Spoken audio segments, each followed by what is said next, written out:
Do you know why I wouldn't join the Masons? Why wouldn't you? Because other people think they're weirdos. Yeah, but I mean... And I'm not going to be thought a weirdo, because I'm not a weirdo. But people do think you're a weirdo. No, already. They don't. No, they don't. Yeah, they do. No, they don't, honestly. People do. Moonlit musings for sportsman vampires, factory shift workers, Never mind hello, Chuck. And men with prostate trouble. Morning, Andy. What are you doing? Make sure you stay awake for the radio show that never sucks. The Nosferatu Mics on Talk Sport.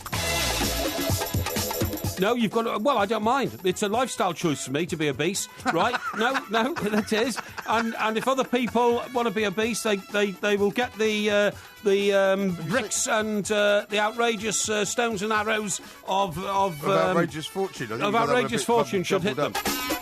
You worry too much about the time. Yeah, no, I worry about it. This is Talk Sport. We are the two Mikes, and I'm delighted to say it's time to say a very, very good morning to Mr. Mike, a Porky, a Parry. He seems to be having a bit of trouble with his chair. No, not at all. What's going on? No, nothing's going on at all. Don't worry about that. Oh, I'm not worried. A very good morning to you. Very good morning to you as well. Yeah. What about poor old Dustin Johnson, eh? Well... I mean, this is a big shock, isn't it? No, he fell down the stairs in his rented home. Is that right? That's correct. Yeah, you see, this is why I worry about rented homes. Well, I mean, he was out with the family. He apparently was returning home after the game had been... the par 3 course had been shut down. Yes. And that particular game had been stopped because of the terrible rain. That's right. This is the sort of charity one they have before the start of the competition reel. Yeah, well, it's not really... I mean, it's a sort of fun day, That's what I mean. Yeah, but it was raised money for charity. And the thing that famously everybody says about it is if you win the par 3, you never win the Masters. That's right, exactly. So nobody ever wants to win it. That's exactly right. Yeah. So, I mean, he'd obviously gone for something to eat, I suppose, with his family. Play had been suspended due to the storms, gets home, and suffers some kind of horrendous fall down the stairs. Now, how do you do that? How does that happen? Well, I suppose it depends on the stairs, doesn't it? I mean, until you've seen the inside of you're talking here about one of the fittest human beings on the planet Earth, right? Who cannot get up or down this said set of stairs without somehow managing to revolve his body by 180 degrees and can crash it down on his back. Could be a spiral staircase. I don't know. Could be, which sometimes is more difficult to negotiate if your foot slips. Well, I think anybody who's is it a wooden staircase? Is it covered in carpet? I mean, there's all sorts of questions. Yeah, but I think anybody who's about to embark upon a mission to try and become the best golfer on earth for a set period of time shouldn't take chances on the sort of stairs he uses. Yeah, but I don't think he's taking a chance by renting a home and walking up and down stairs. But sometimes accidents happen. That's why they're called accidents. Yeah. I mean, you must have had accidents in your life. I mean, people have them. I've not had too many accidents because I look after myself properly. Yeah, but when you have an accident, the point is that, you don't expect to have it. That's why it's called an accident. Well, it's all completely his fault. It's nobody else's fault. Well, you don't know that. Well, of course it's his fault. How do you know that? Well, who else is to blame then? Well, it's being called a freak accident. A freak accident? Yeah. And what's freakish about it? A freak accident means something which is, generally speaking, beyond your control. You mean freakish? Freakish. It may be beyond your control. Yeah. I mean, I fell down the stairs once when I was in my place in Glasgow. Yeah. Right? But which wasn't so much a freak accident as my carelessness, right? But it was because I was... most of the time you lived in Glasgow... You don't know anything about when I lived in Glasgow. You were never there. No, you were never in Glasgow. Did you ever come and see me when I lived in Glasgow? Didn't you suspend all... Did you ever come and see me when I lived in Glasgow? Did you ever come and see me when I lived in Glasgow? Yes or no? Did you used to spend all You're not going to answer, are you? in nightclubs in Glasgow? I did not. And then go back to work next morning? That's not true. No. Why have you told people that story then? Well, I went to nightclubs occasionally, like everybody does. And stayed all night? No, I didn't stay all night. I stayed until about 4 or 5 in the morning, which is not all night. Oh, really? Are you going to be like this tonight? Is this what it's going to be like? Am I going to have to start getting horrible to you again? I'm nice to you for a couple of days, and then you start trying to push the buttons. Is that what you're going to do? Till 5 a.m. is usually all night to most people, well, you know. No, it's not. It's not. It's just a late night for you, is it? Yeah, it's just a late night. What, you think going out till 5 is all night? No, going out all night is not going home till 7 in the morning. Oh, I say, OK, it's not 5 But because you don't live with anyone and never have, you don't have that particular rule. Do you want to hear my story or not? What's it about? About how I fell down the stairs. Right, go on then, yeah. Right, the reason I fell down the stairs was because I was carrying something, right? Right. And when you are carrying something, which he might have been doing... And you weren't inebriated? I wasn't actually, no. Right, you can sometimes lose your footing because the stairs were particularly tight in this particular apartment I was in because it was quite small. Right. And they were almost a spiral-type stair. And if you went down too close to the inside of it and one of your feet slipped and you fell, you weren't able to stop yourself. Normally, if you slip on and there's a banister, you can hold on to it. Well, if your hands aren't full, you can. But if your hands are full, you can't. And as a result of that, I cracked a rib.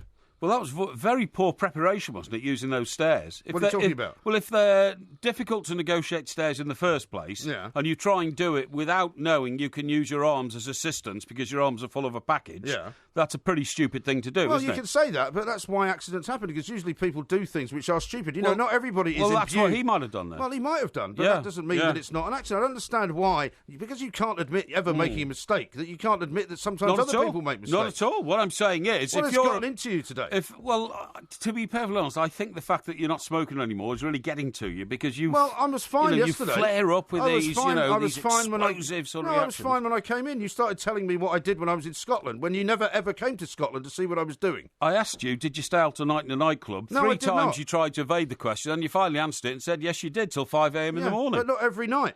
Well, I said, did you ever? No, you didn't. You said you were always out every night drinking until 5 in the morning. I didn't. I said you stayed in nightclubs all night. Well, I'm sorry if you get annoyed. I think you should take up smoking again and get your sense of humour back. You think I should get my sense of humour back? Okay, fine. All right, let's start again, shall we? Listen, if you're going to prepare yourself to win the Masters Golf, the last thing you should be doing is taking chances on stairs which are not completely easy to navigate up or down. Maybe you should have rented a bungalow. Is that what you're saying? I'm saying... I think you're being ridiculous. No, I'm not. What I'm saying is you've got to conduct yourself with great care if you're one of the most famous sportsmen in the world and you're about to enter into one of the most famous competitions in the world, and you suddenly make a domestic error...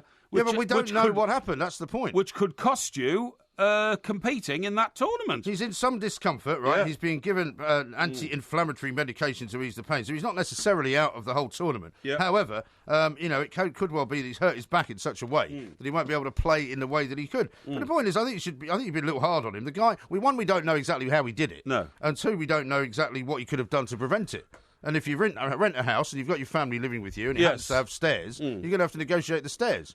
You know, there's only so many things you can do. I mean, you are the same man who, by the way, said, when I said that Rory McIlroy was rather foolish to have played football and injured his ankle, that, the young man should be allowed to do whatever he wants. So you're now taking a completely different tack on this guy. No, I'm not. No, you are. No, I'm not taking a different tack at all. I said that Rory McIlroy, I think he was a champion golfer at the time before he entered into the competition. Was, but he started playing five-a-side football. Yeah, started playing five-a-side football, but I mean, that is a harmless pursuit if you're on a level playing field and you're just kicking a ball. Where he went wrong by not having a duty of care to the way he was playing football, and I would suggest that this guy as well has somehow not taken a duty of care in looking after the way he walks up and down stairs on the eve of the Masters. So it's all right for Rory McIlroy to play football, but it's not all right for Dustin Johnson to go up the stairs. It's all right for anybody to do whatever they want and behave in any way they want, as long as they don't put themselves in peril in relation to whatever their profession is. So, for instance, if you're a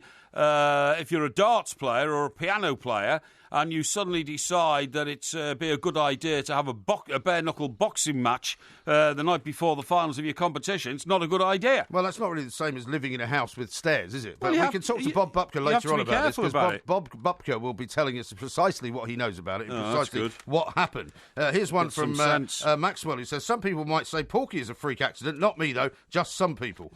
Pete says, the clue is in the name, freak accident. It's an accident.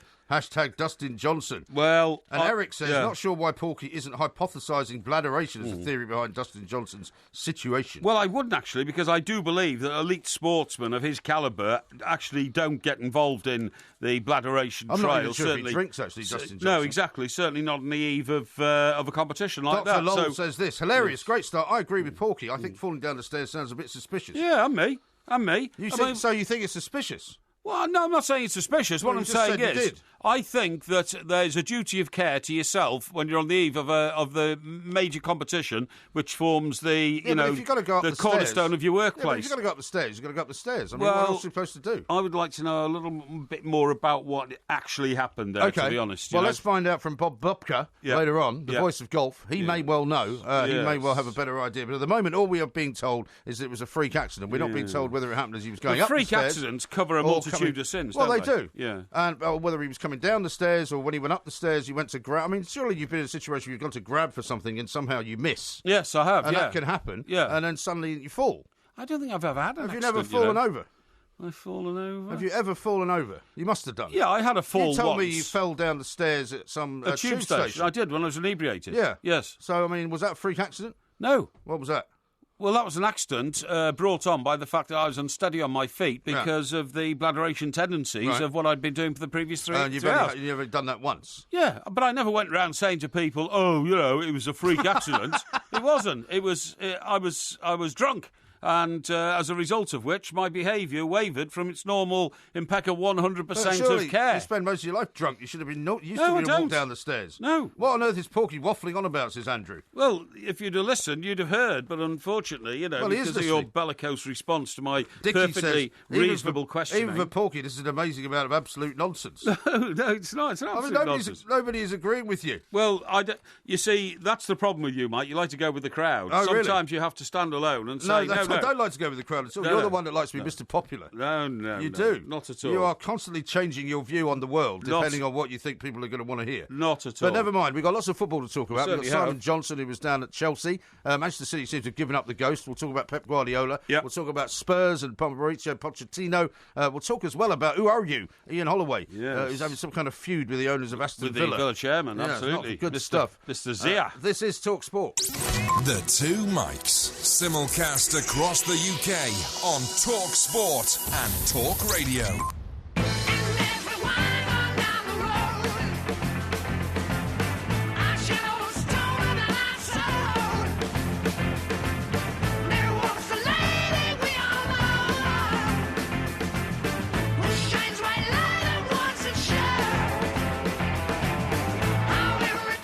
This is Talk Sport. We are the Two Mics. Don't forget, it's Porky Vision coming up a little bit later on as well. So there'll be lots and lots of TV stuff to talk about. Also, there's going to be a bonus Postman Pork. There is. I believe. Yes. Which we will film and put out on Facebook Live. That's because of the volume of posts we're receiving. We're having to shift it quick. Please keep it coming because, of course, it's a fantastic umbilical link between the show here, the Two Mics. Umbilical link, are you sure?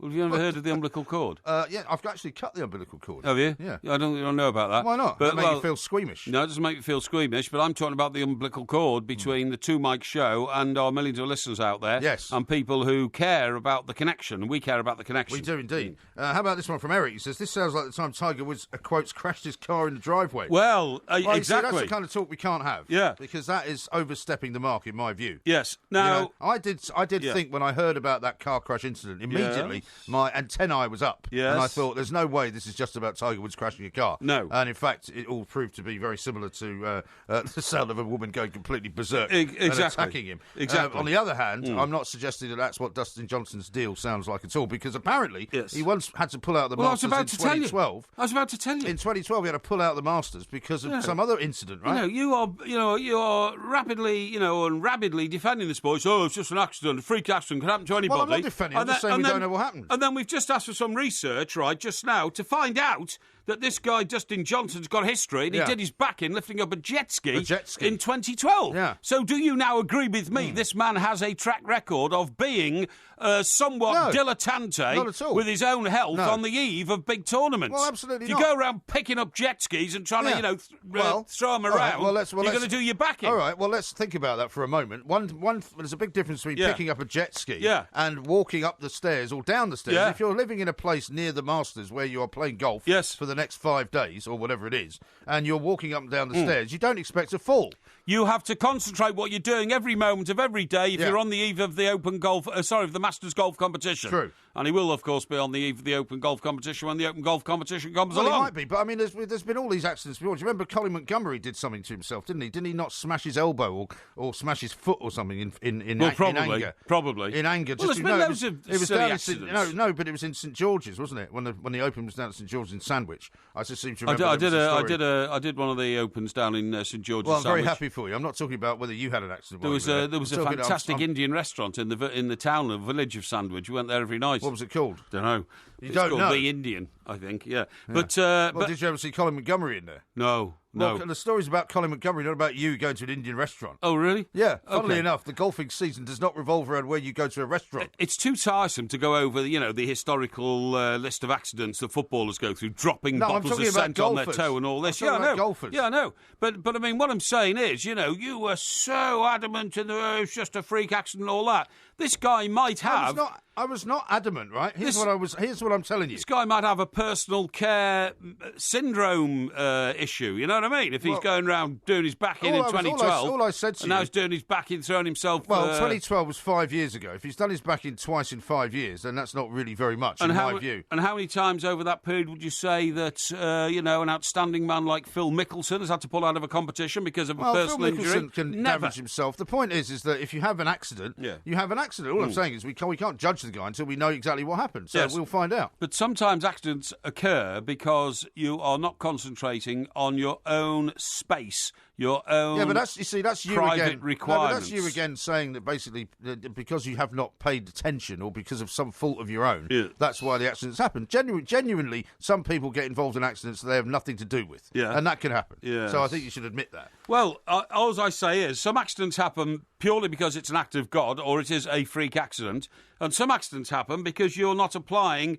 complete concentration and common sense to your own personal space. That's true. And the momentary movement of the universe around you as you go through your 24-hour day. What is the momentary Well, movement? what I'm saying is you've got to be alert to things in life every second of every moment. For instance, if somebody knocks on your door, right, and says, I'm an upholsterer, you shouldn't really let them in and let them walk away with one of your chairs, should you? There's a lot going on. What would you call that? There's a lot going on Very in one careless. Yeah, but that wasn't a personal accident. That didn't damage me or injure me. Well, how's you're now minus one chair? Well, I can buy a new chair, but I would not be able to repair my back on the eve of the Masters if I fell down a set of stairs because I wasn't applying total mental concentration to my own personal space. Well, hang on. Your total mental concentration must have been a grand total of 0 to allow a bloke to walk into your house, which is full of, as you've said before, very valuable things. It is. And who could have then assaulted you, who could have hit you over the head with something. Instead, he chose to walk out with one of your chairs. You don't know who he is. You don't know where he's gone. It's true. You should never have let him in, should you?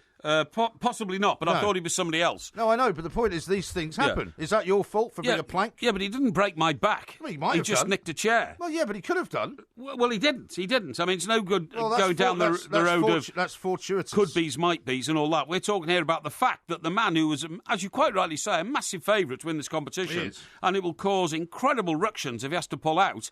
I mean, imagine if he gets down on the tee because he says, I've got to do it. Yeah. And then literally... Literally? Yes, well, they weren't going to say that anymore. Somebody said it'd be in the first 5 minutes. It's not the first 22 minutes. Yeah, well, you won that bet. As he takes the first swing of his club, you hear this incredible ah, because he's just wrecked his back or something like that, and then pulls out. What's the procedure, I wonder? We'll have to ask Bob Bupka if he has to pull out like this close to the start of the tournament, whether they have to change all of the pairings. Being such a massive favourite, he'll go off really late in the day, won't he? I'm not sure about that because I think generally speaking it's all done on a sort of a drawn out of the hat basis. You know, it's only later in the day when the final 2 days are going on. Here's one from Craig who says perhaps Dustin Johnson should wear multiple pairs of slippers like Porky. You could have some special grippy stair slippers. Well, funny you should say that. But the very most stupid thing you can possibly do anywhere is to walk around in your stocking feet. In a house that's got thick pile carpet, you will fall downstairs, without a shadow of a doubt. You know, as you're coming down the stairs in your stocking feet, the ball of your foot, the heel of your foot, and the ball of your foot, obviously produce an arch in your foot. Okay, so when you've got flat feet, when you're stepping forward, think about it, and you're stepping down to a lower level. What's hitting the carpet first, and the more expensive the carpet, the more dangerous it is because the carpets are more expensive. Probably your toes are touching first, aren't they? No, the heel. Your heel. I think your toes. No, it's not. First. Believe me. No, I do. I'm not believing you. I've got I know these things. I know how to go up and down stairs. No. Your heel touches the stair in front first. The heel has a circular effect. It's your toe. It's not your toe. Your toe touches the stairs as you go down. It doesn't. And as you go up. No, it doesn't. It doesn't, honestly. Believe me. Trust me, you don't have stairs in your apartment, do you? I do. You have an apartment with stairs in it? I do.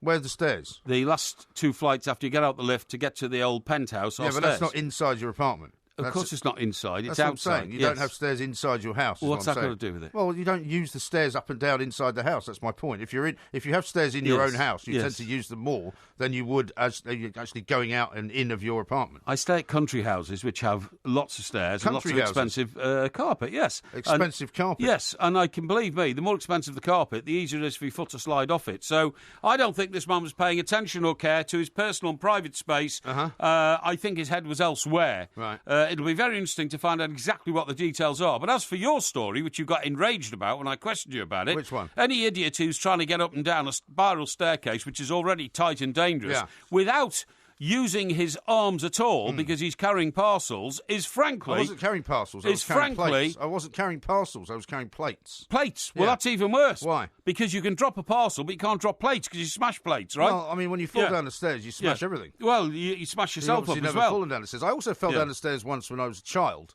and I was in a hardware-type shop in a place called Childs Hill in northwest London. Yes. And what was it called? Dollis Hill? Childs Hill. Childs Hill? Childs Hill, yes. Oh, no, it's somewhere between Hampstead and Golders Green. Right, OK. On the Finchley Road. Yeah. Not far from Cricklewood. OK, Cricklewood. Anyway, bit of a dump, isn't it? Cricklewood's not very nice, but I didn't live there. I lived in Hampstead. Anyway, the point is that I was standing in this shop, and a bit unbeknownst to me, there was a sort of a staircase to the left of me, which wasn't covered up. Yes. And I was about 6 or 7, and I remember the story well because I was clutching the new James Bond car. Yes. Which I'd just got as a present. Excellent. And I can tell that you're glazing over because it's not a story that's of any interest to you. No. But I took a step back. Goldfinger. I took a step back. It was the Goldfinger car, wasn't it? I don't know. It was the DB5. Yeah, it was the Goldfinger car. DB5. Anyway, go on, yeah. And it was a gold car. Anyway, I took a step back and fell down the stairs. Really? Right? Yeah. And my mother, who was at the shop buying something, and my sister, who was standing next to me, were absolutely horrified because I fell all the way down, probably about 15 were they screaming? of these wooden stairs. Well, I don't remember really. Michael's fallen down the stairs. You see, this is where people will turn Has on it you. damaged the stairs? And The worry. fat little man. Yeah, you see, I wasn't fat when I was a child, and my mother, as you know, is a wonderful woman. Yes, and I missed a circular saw at the bottom of the stairs by about sort of 2 feet, right? Yeah. Because that was at the bottom of the stairs. Yeah. And the guy... It wasn't, it wasn't going, obviously. It wasn't going, but it was open, though. Yeah. I mean, there was a saw edge, you know. Could have been the bad thing news. that worried me the most was that my James Bond man in the car ejected out of the ejector seat, and I lost him. I never I couldn't found find again. the little guy. Bad news. But it was a very dangerous thing, and now that was nobody's fault, apart from the guy who hadn't covered up the staircase. It wasn't my fault, because I was only 6 years of age. Well, I can tell you, I remember once at the Grosvenor Hotel in Chester, we had the King's School Chester end of season, first 11 football end of season. What year was this? About for 4th or 5th years or 6 years? No, this would be about 1970. No, but I mean, what year of school? My last year in school, the upper six. Oh, right, okay. You know, king of the upper six. And you were king of the upper six? Yeah. I very much doubt that. We were coming down the main staircase from one part of the hotel to another, you know, completely bladderated because we were like 17, 18 years of age. We'd had 4 pints of lager in the basement bar. And my mate, who was the team captain, I can't remember his name now, he literally fell forward down the stairs. Literally? Yes, that's it. Sorry, that's 28 minutes, yeah. He fell forward down the stairs and... Is it because he slipped because of his toe? No, his feet went from under him because his legs had gone because he was completely bladderated, and he fell forward and threw not only the contents of a pint of lager into the face of Mr. Monday, the headmaster, who was coming the other way, but the glass as well. He threw the glass into his face, and it was and he was banned. I'm not surprised. And what happens is, if you disgrace yourself, on the Monday morning, you're called up onto the stage at school. Right. And then your football colours are ripped off your blazer like pocket. branded. Yeah, that's right. Order the sword of shame. What do you do when you're branded? How about this from terrible. Scottish Bull? He said in 1994, Phil Mickelson had a skiing accident, slamming into a tree, and he broke his leg. He was out for 6 months. Right. Parry, you're a ball bag. No. Well, But he you wasn't said Phil Mickelson wouldn't do anything like that. on the eve of a competition. Well, he had a skiing accident during the season. I saw a fantastic There's double-page no time. spread today on Gary, what's his name? Gary, what's his name? You know, player. Gary, what's his name? A player? You know the guy. All right. 80. We'll do it later. He's 80. This is Talk Sport. On DAB Digital Radio and 1089 and 1053 AM. A terrific performance. Turn of pace and eye for goal. Shout about it. Talk Sport. It's a wonderful night, gotta take it from me. It's a wonderful night, come on and break it on down. It's a wonderful night, you gotta shake it from me. It's a wonderful night, come on and break it on down. It's a wonderful night, everybody can see. It's a wonderful Talk Talk Sport, we are the two Mikes. Porky is going to be coming up with Porky Vision later on in the show. And, of course, the big story at the moment that we're talking about is Dustin Johnson, who seems to have fallen down the stairs at the home he has rented in Augusta, Georgia, which may rule him out for the entire Masters, which, of course, he was the favourite for just yesterday. So Bob Bubka will be telling us things that we don't know. Meanwhile, some other interesting research has come up. It has. Not least that Dustin Johnson, of course, is the golfer who had been found to have failed three drug tests in 5 years, including 2 for cocaine. While allegedly carrying on liaisons with the wife of at least one fellow tour player. Yes. He is also described as one of the most unpopular golfers on the tour. Now, I only say all this because it gives you some background. It doesn't give you any reason to suspect that falling down the stairs was something that was waiting to happen. Well, but let me say this to you. Many of his detractors have long agreed that this lanky son of a South Carolinian has a bag of cement for a brain. As reflected in Rick Riley's famous remark, Dustin is so dense that light bends around him. Well, there you go. Now, you see, that's a bit harsh, in my view. Well, no. Now, I wonder now whether you're going to row back on your explosive response to me questioning about him falling downstairs. No, not at all. Because you, to your credit now, have done some proper research and found out that this man has a history of what can only be described as unstable behaviour. Well, he has a history, certainly, of some unusual behaviour. But that doesn't mean he's never fallen down the stairs before. Yeah, but eventually you do. If you have unstable behaviour, yes, you do. Yeah, and you are, a bit sort of leery with your own personal behaviour in your own personal space and all that, you will find eventually that things like falling downstairs become part of the pro bono, behavioural pattern of these sort of people. Well, what I would That's all I'm saying. I'm not making accusations. What I would say to you is this, right?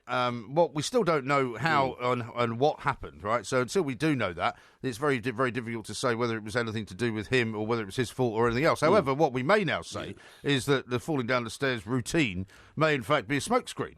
As indeed was the Tiger Woods thing, which does not mean he fell down the stairs at all. Right. Now that's a very different argument. But you see, this is what I was hinting at earlier, but I don't think you were bright enough to pick up on it. No, you were not bright enough to actually see that. What you were doing was saying, he's obviously fallen down the stairs because he didn't actually take good care of himself. That's not the issue. The issue is, has he really fallen down the stairs? Yes, exactly. Or has something else happened? Exactly. This is exactly the point I'm making. Now, I have some good news for him because, again, smarter than the average bear. I said to you, well, being a big favourite, he'll probably go off late, won't he?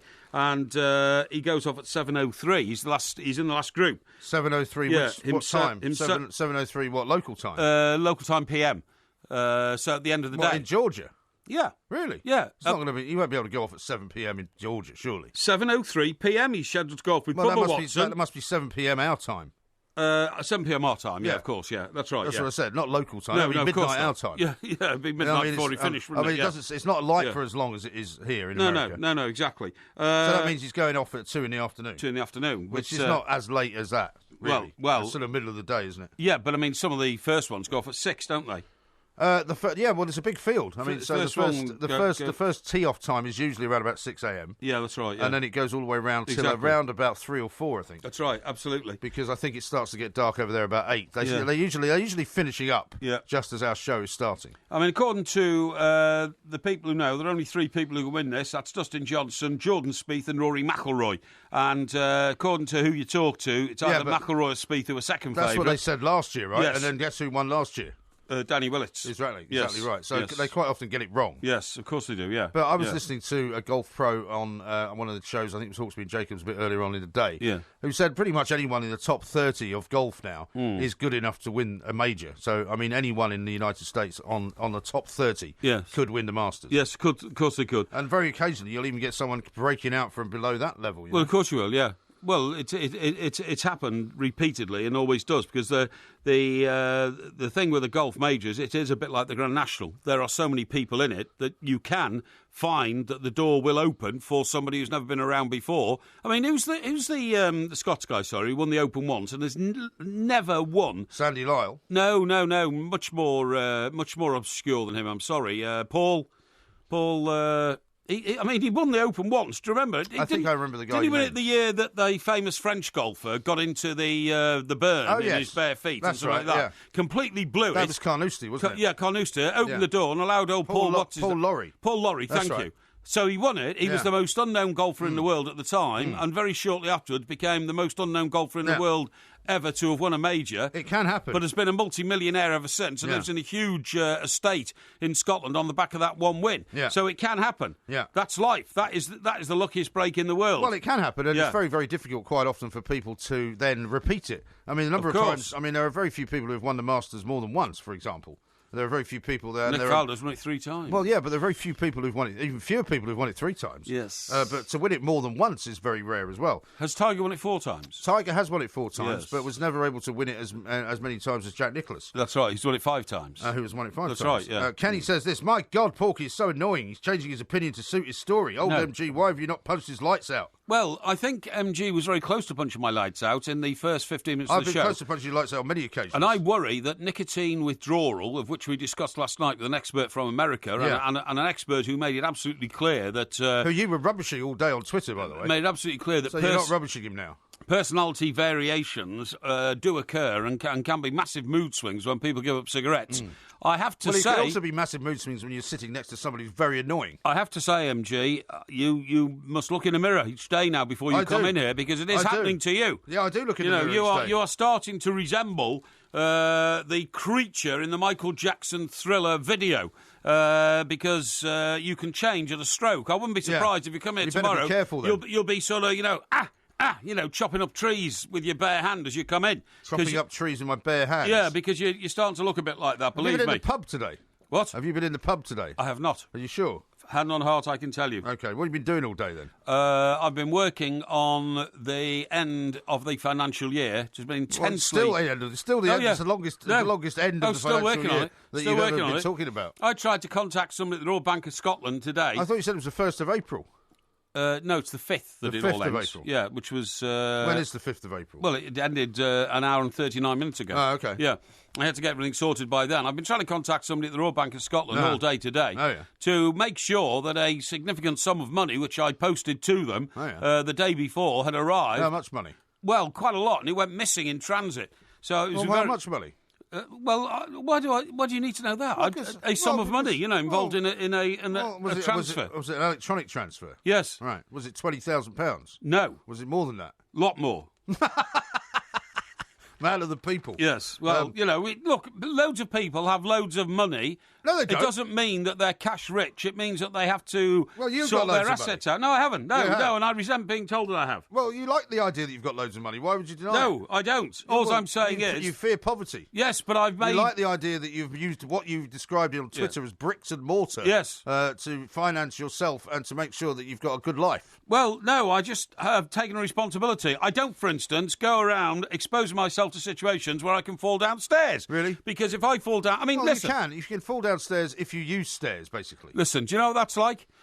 Him not being able to get up and down a flight of stairs properly the day before the Open is equivalent to you and I, and bearing in mind that our mouth is our fortune because we open and close it to work, OK? Yeah, right. It's like you and me saying, I know how I'll prepare for tonight's Two Mike show. Yeah. I think I'll do 3 rounds of sparring with Mike Tyson or somebody just for a bit of a laugh. Yeah. And then you would come into the show with your face wide up, with your jaw all wide up, and you wouldn't be able to speak. That's how irresponsible this it's not quite as this move is from Johnson. Well, you've already said all this nonsense. It's not quite the same as being in a house which has stairs which you have to use to go up and down. Inviting Mike Tyson into the house to have a punching match with you is entirely different. Well, PJB says you know exactly what I'm saying about Dustin Johnson. Yes, and I don't think it's fair. He's given up booze and dope and is now with Wayne Gretzky's daughter. They have a kid and has sorted himself out, so you should cut him some slack. Really? Anthony says Ricky Fowler will win the Masters, boys. You should lump on. People have been saying Ricky Fowler's going to win the Masters for a long time, and he never has. And in fact, I think last year he missed the cut. So I used to think Ricky Fowler was going to win the Masters, but I've given up on that. Coming up next, though, Bob Bupker. Sorry, not Bob Bupker. Bob Bupker is going to join us in the next hour to tell us what he thinks of this whole Dustin Johnson situation. Who's joining us next? Coming up next is Simon Johnson. So you're getting confused, aren't you, because of the names? Johnson and Johnson. Johnson and Johnson, who used to be the sex doctors, didn't they? Did they? No, that was Masters and Johnson. The only Johnson I know was Johnson's baby powder. That's right, but Masters and Johnson were the sex doctors, I think. Well, you'd know that, wouldn't you? Well, yeah. You've read a few of their books, have you? I've never had to read the books. Bit of practice. No. Well, practice makes perfect, and you haven't had any for a long time. This is Talk Sport. The Two Mics. Simulcast across the UK on Talk Sport and Talk Radio. People are strange when you're a stranger. Faces look ugly when you're alone. Women seem wicked when you're unwanted. Streets are uneven when you're down, when you're strange. This is Talk Sport. We are the two mics. There's loads going on, of course. We will be talking to Bob Butker some more later on about Dustin Johnson. Lots of you having a lot of sympathy for me tonight, which I appreciate very much. Here's one from Sympathy for what? Ryan. For me, he says, you're doing brilliantly to have stopped smoking, probably better than anyone ever, as they don't have to be stressed out by Porky sitting next to them every but night. you're very fractious as a result. Well, I can be fractious. There's no problem with being fractious. It's my way of de-stressing myself. But if you were, of course, a football manager like Antonio Conte or indeed Pep Guardiola, they would have their own ways of doing it. Or even Pochettino. Or Mr. Pochettino. But Mr. Conte looked particularly stressed out earlier on tonight down at Stamford Bridge. Let's talk to Simon Johnson from The Standard to find out what he made of the game and also all the action from last night. Simon, very good morning to you. Good morning, chaps. That was morning, some game. I mean, it was billed as possibly the kind of decider, if you like. If Chelsea had lost to Manchester City, you know, it might have put everything all back on the horizon again. But Chelsea played pretty well, and City are pretty much out of it now, aren't they? Oh, Man City definitely out of it. I thought they were pretty much out of it after Sunday and sort of drawing with Arsenal, but it was a massive result for Chelsea. I wouldn't say their best performance, but they showed the kind of resilience that all title winners need. And I think particularly as news was sort of coming through that Tottenham was staging this remarkable comeback, the fact that Chelsea, I think there was another 15 minutes to play at that point, the fact that Chelsea were able to hang on was very significant because it keeps their 7-point gap intact. But I think Conte was really stressing afterwards, though, that he envisages or he's psyching himself up for the fact that Tottenham might win their last 8 games. So he's saying that there's at least 6 more wins Chelsea need to become champions. Yeah, which I think inevitably they will, Simon. I mean, I don't know whether you went to the Palace game, whether you can put your finger on why they lost it, perhaps? I think it was a case of, you know, Palace did play very well and Chelsea had an off day at both ends of the pitch, that they were a bit slack defensively, which again they showed again last night. Actually, they haven't kept a clean sheet in 8 league games now. And then on Saturday they were very wayward in front of goal. And Diego Costa, I should highlight him, the guy that was terrorising the Premier League for all the right reasons the first half of the season has completely disappeared. He had another poor game last night, I thought, and I wouldn't be surprised now if Chelsea's minds are made up that come the summer they move him on and go for much sort of younger Lukaku. Exactly. Yeah. I think Lukaku's very much in their sights. It's Everton, understandably, will do their utmost to try and keep him, but I just get the feeling that Lukaku is very much looking out. I'll tell you where Chelsea are being helped in that, Simon, both with Lukaku and perhaps other players they're seeking, is Manchester United's inability to literally make themselves a force to be reckoned with in the eyes of world-class players. Because world-class players are going to be thinking twice about going there. Therefore, if they're coming to England, a better bet would be Chelsea. Well, Manchester United are attractive still in terms of the money they can offer, and of course they're still recognised as a massive club. But they are also a little bit of a let's just say their reputation is not what it was. Well, Jose's not helping, is he? Jose's not the Jose who was at Chelsea. He's now a curmudgeonly, rather grim and droll sort of individual. And also, at this point in time, they haven't got Champions League, locked in to be able to promise people, whereas Chelsea can say, look, whatever happens to us, we are going to be in the Champions League. Yes, and also I think perhaps some players might look at the way Mourinho has turned on, just like he did with Chelsea players last season, criticising players in public like Luke Shaw at the moment, that might put them off, that oh, hang on a minute, I don't really fancy being humiliated in public on a regular fashion, which is what Mourinho's doing right now with Luke Shaw.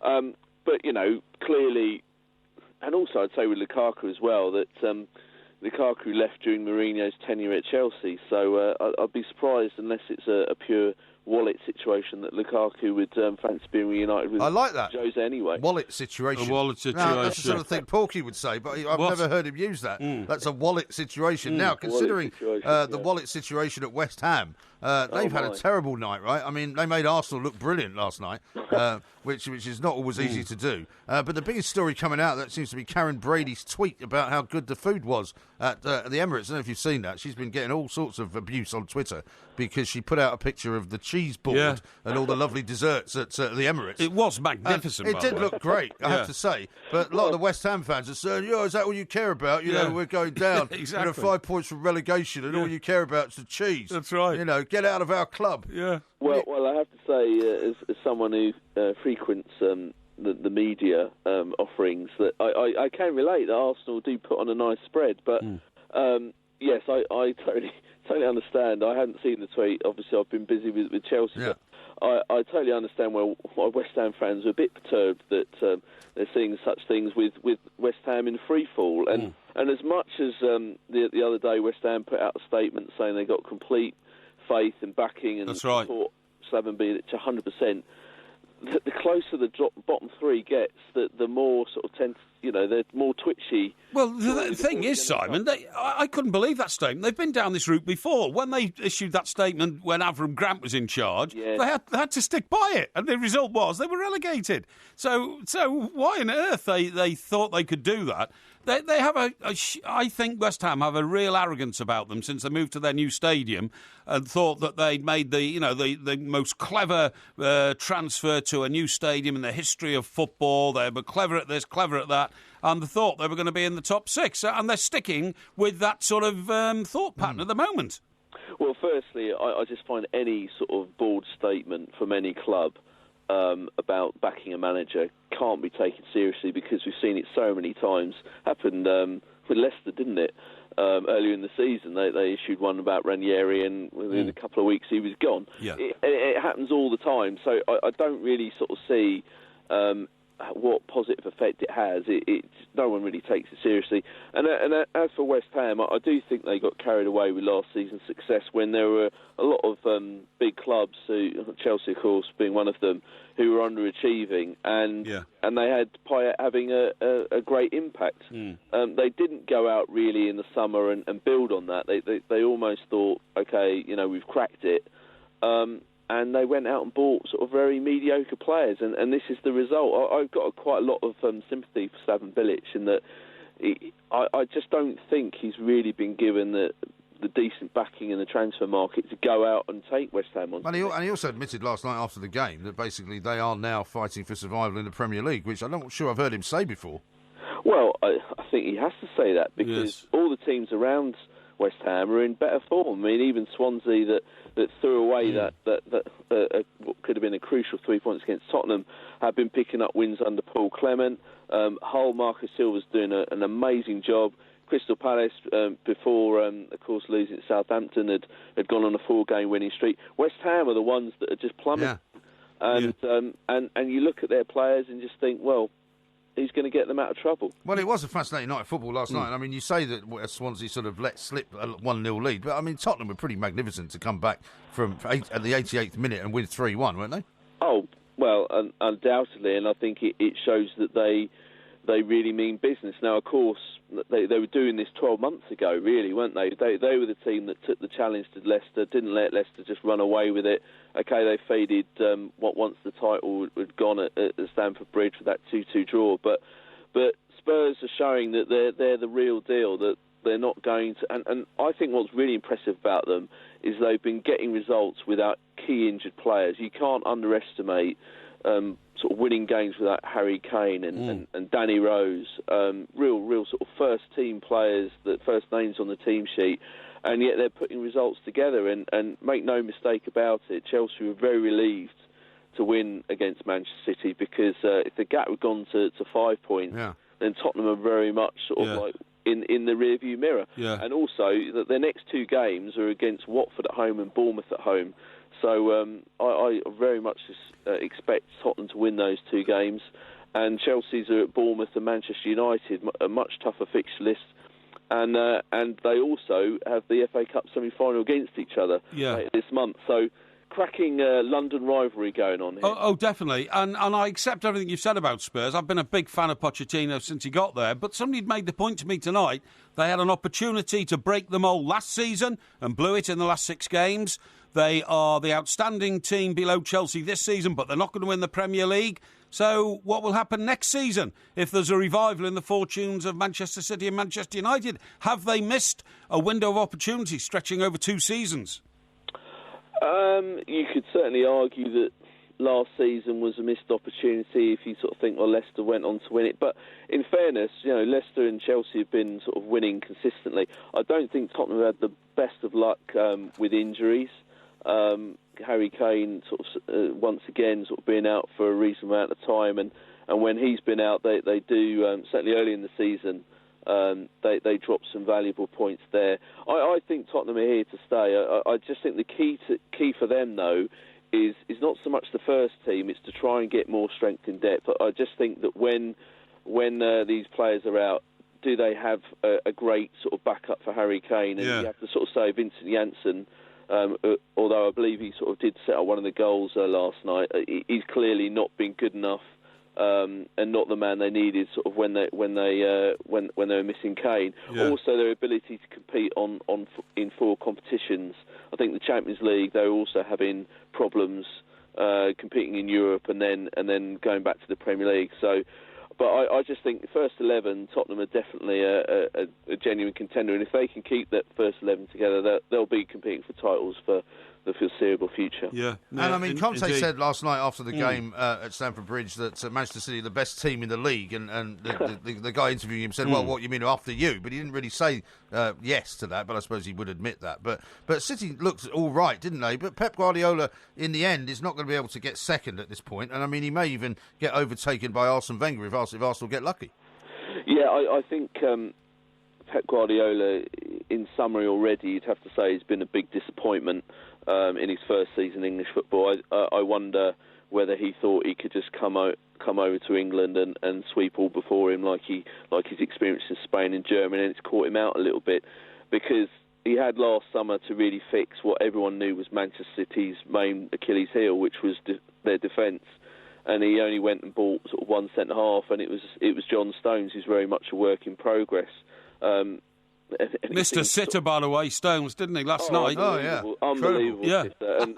And you just sort of look at, he went out and bought even more attacking players, which City are great to watch going forward. I thought they were very impressive for long periods against Chelsea, but once again, they were poor at the back, and it was the story of the first game against these two clubs as well. He made a point of saying the difference between Chelsea and Man City at the moment is at both ends of the pitch in the penalty area. But I just sort of think, look, he's had 2 transfer windows to fix Man City, strengthen them at the back, and he's not been able to do so. So I do think a lot of responsibility lies on his shoulders for where they are right now. And you're right to mention the top 4. They're now very much under pressure because if Arsenal and Man United win their games in hand, they're only 1 point ahead of those 2 clubs. So pressure's on.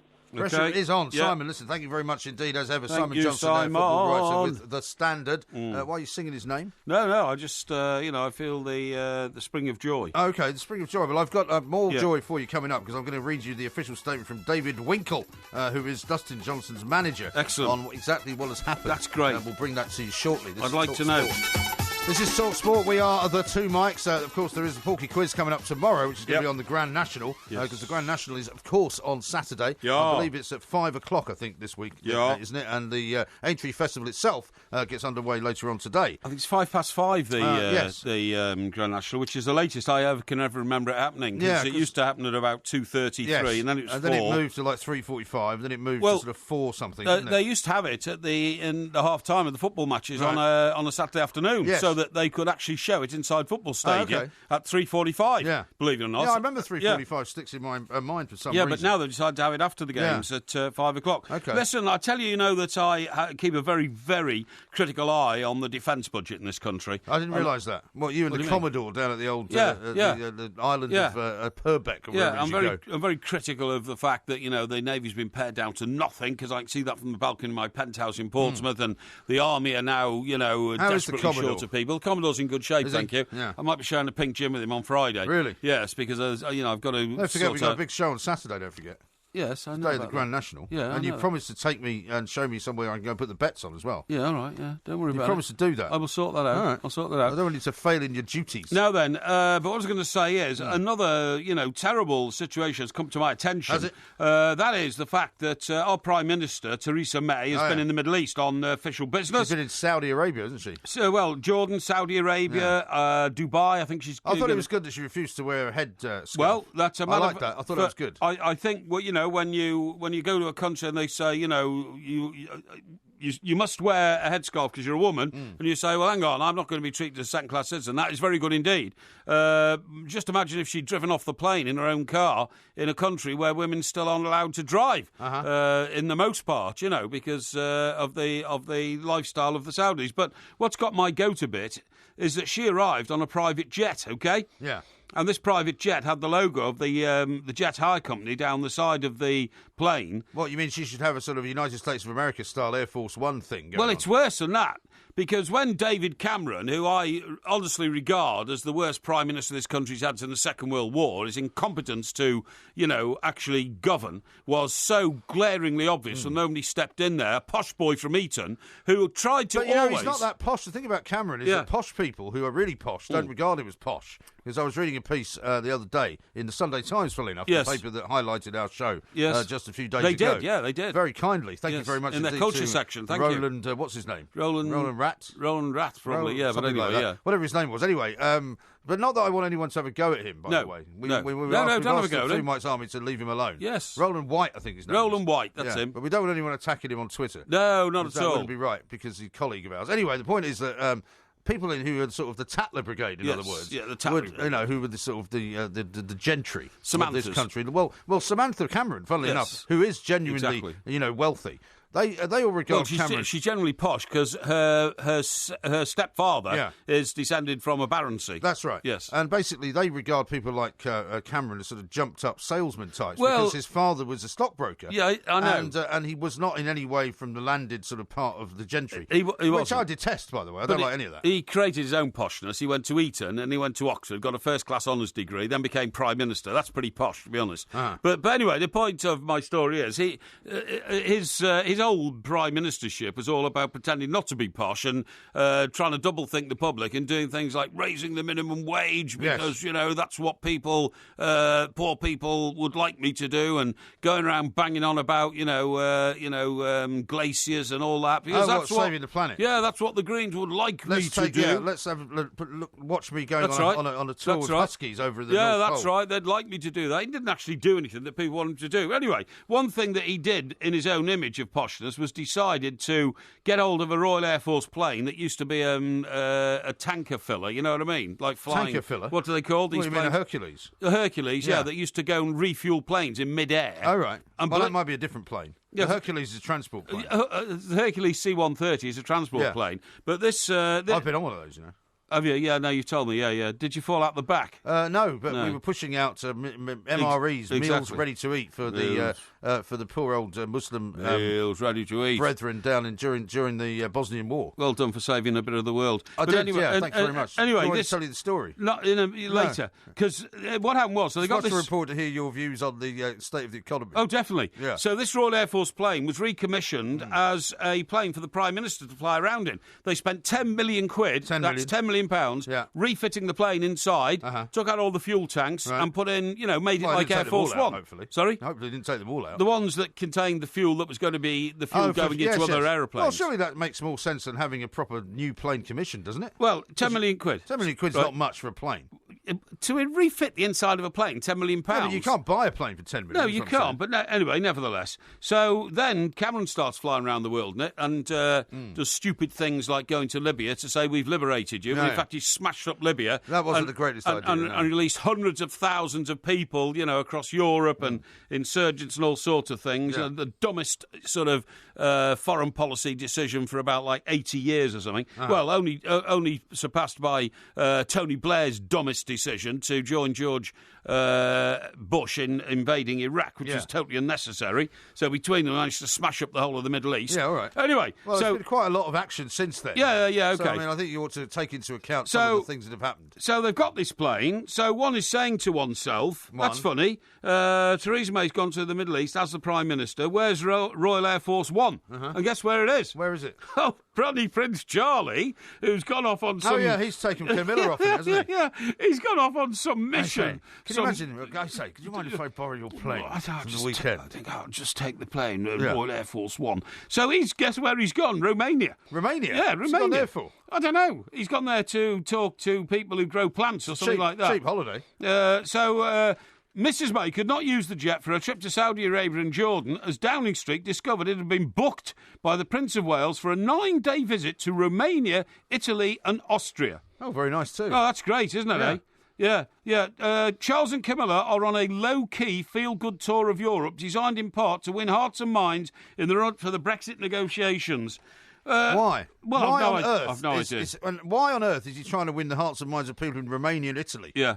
Why? I've no idea. That is ridiculous. Anyway, some guy who's trying to explain all this and say it's not an embarrassment says, ever since we first thought up the idea of the Voyager, that's what the Royal Air Force One is called. The Voyager? Yeah, it was always designed for use by the Queen and the Prime Minister, or anyone attending international events representing the Queen or the Prime Minister. Right. Prince of Wales is using it right now as he's representing the Queen on this tour he is on. Well, it won't be long before Andrew gets his mitts on that plane, will it? Well, he likes first-class freebies, doesn't Andrew, he? Air Miles Andrew likes first-class freebies to as far away as possible, so he can... Do you know he's a teetotaler, Prince Andrew? I didn't know that, but it doesn't surprise me.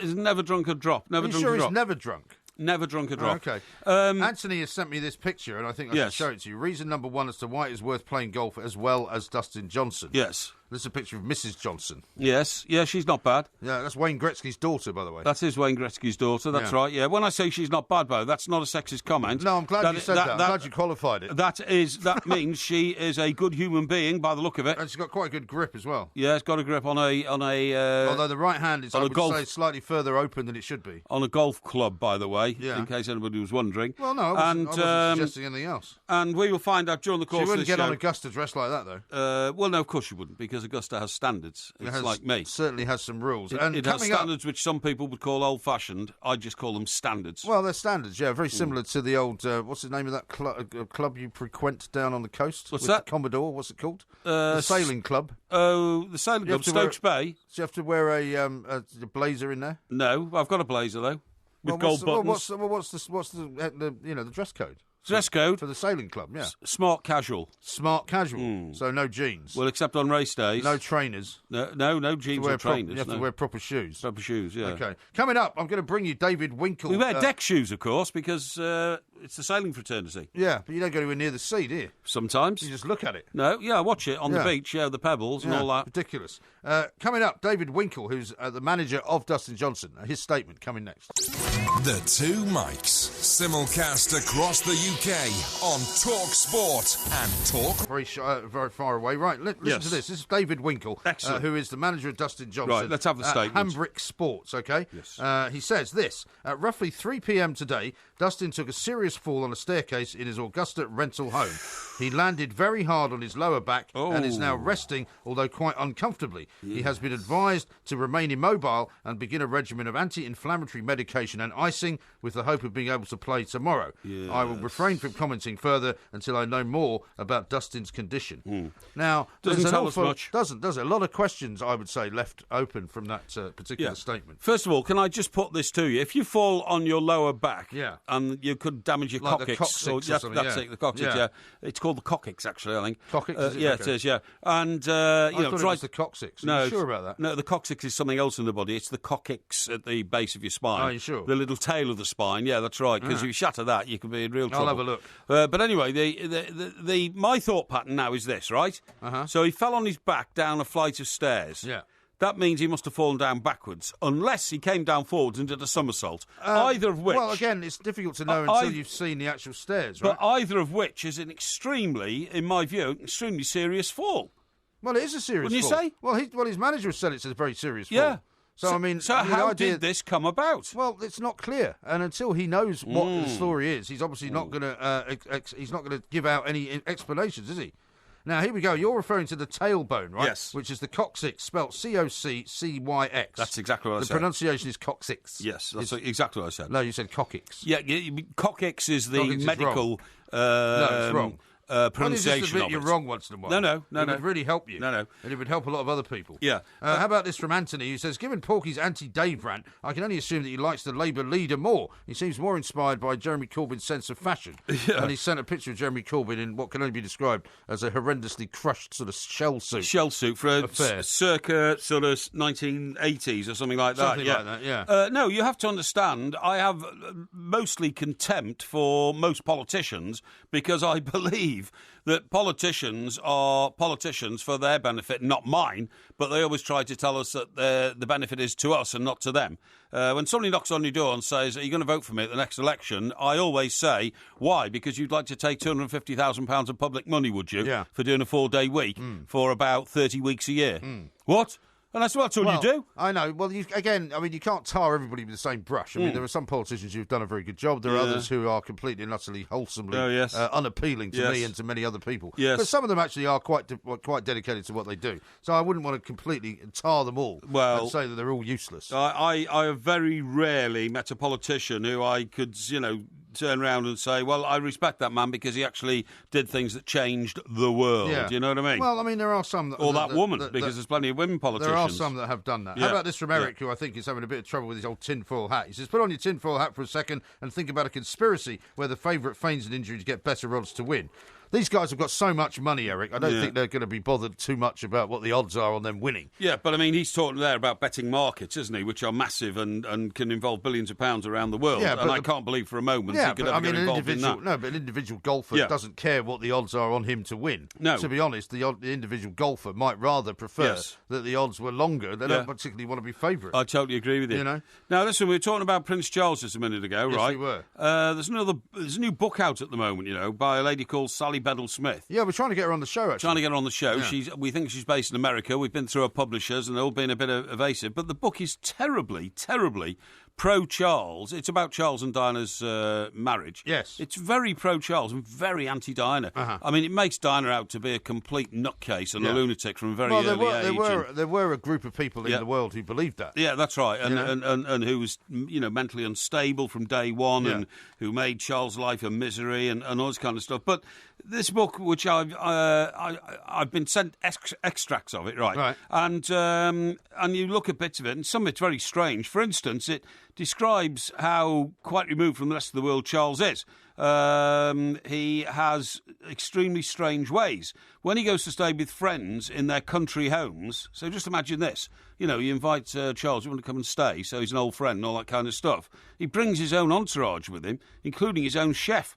So his own chef goes into the kitchen at the country house where he's a guest and tells the others to leave while he cooks Prince Charles's meal. Well, that's not unusual, They is can it? come back and do the meals for everybody else after that. A lot of footballers have now got personal chefs, haven't they? Yeah, but in their own homes. Yeah, but they don't take them with them elsewhere. But I mean, like a football club will certainly take their own chef to a hotel. Yes. And when they're staying in a hotel, the football club chef will be the guy preparing all the food for them. Maybe. So, I mean, that's the modern world in which we live. Yeah, we're talking about one man here. We're talking about Charles. Yeah, but Prince Charles is not the sort of guy that's going to go into a place, a hotel or wherever he's staying, and just go, okay, well, just make me a sausage sandwich. Please. No, of course not. But I mean, realistically, I mean, you don't like eating food you think might be poisoned. No, of course not. No, but I'm talking here about friends' homes. I don't think it's a little insolent to walk into somebody's home. So I brought my butler and I brought my chef. It goes all the way back to like Downton Abbey. I mean, it's the kind of thing that used to happen there, wasn't it? Well, the other thing is, it doesn't just finish there. When he sits down, his place has to be arranged by his own butler, and he brings his own salt and pepper cellars. Does he? Yeah, and puts them on the table by his place. Yeah, I mean that's madness. But it may be madness, but it's just the way that these people have lived for centuries. And I mean, I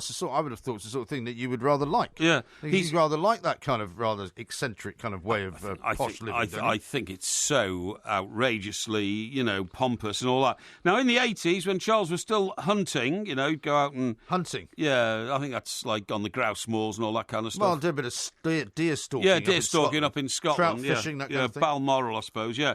So it says you'd start the day... There's so many trouts you can get, I suppose. Yeah, one go. I wouldn't go there with Prince Charles. So he'd start the day with a Spartan breakfast of herb bread and tea flavoured with honey. Right. If he was travelling far, the chef would prepare a boxed lunch of a salad roll, fruit oatmeal biscuit, apple juice and a refresher, which was a concoction of lemon juice and zest. What's zest? Zest is lemon peel, basically. Right, okay. You know, you can buy like a little... you may have one of these in one of your kitchens. Yes. It's almost like a... Yeah, we can scrape the peel off a lemon. Yes, I've got one of those. And you call that lemon zest. Oh, that's excellent, yeah. Zest, nice. Water, sugar and Epsom salts. Don't know why you'd want Epsom salts, but anyway. Yeah. He would return to Highgrove well after dark with friends in tow and ask for whiskey and boiled eggs. Whiskey and boiled eggs? Yeah. How'd you serve that? I've no idea. Isn't that a glass of whiskey and a boiled egg on the side? Well, I wouldn't have thought so. I've never heard that being asked for. Here we go, anyway.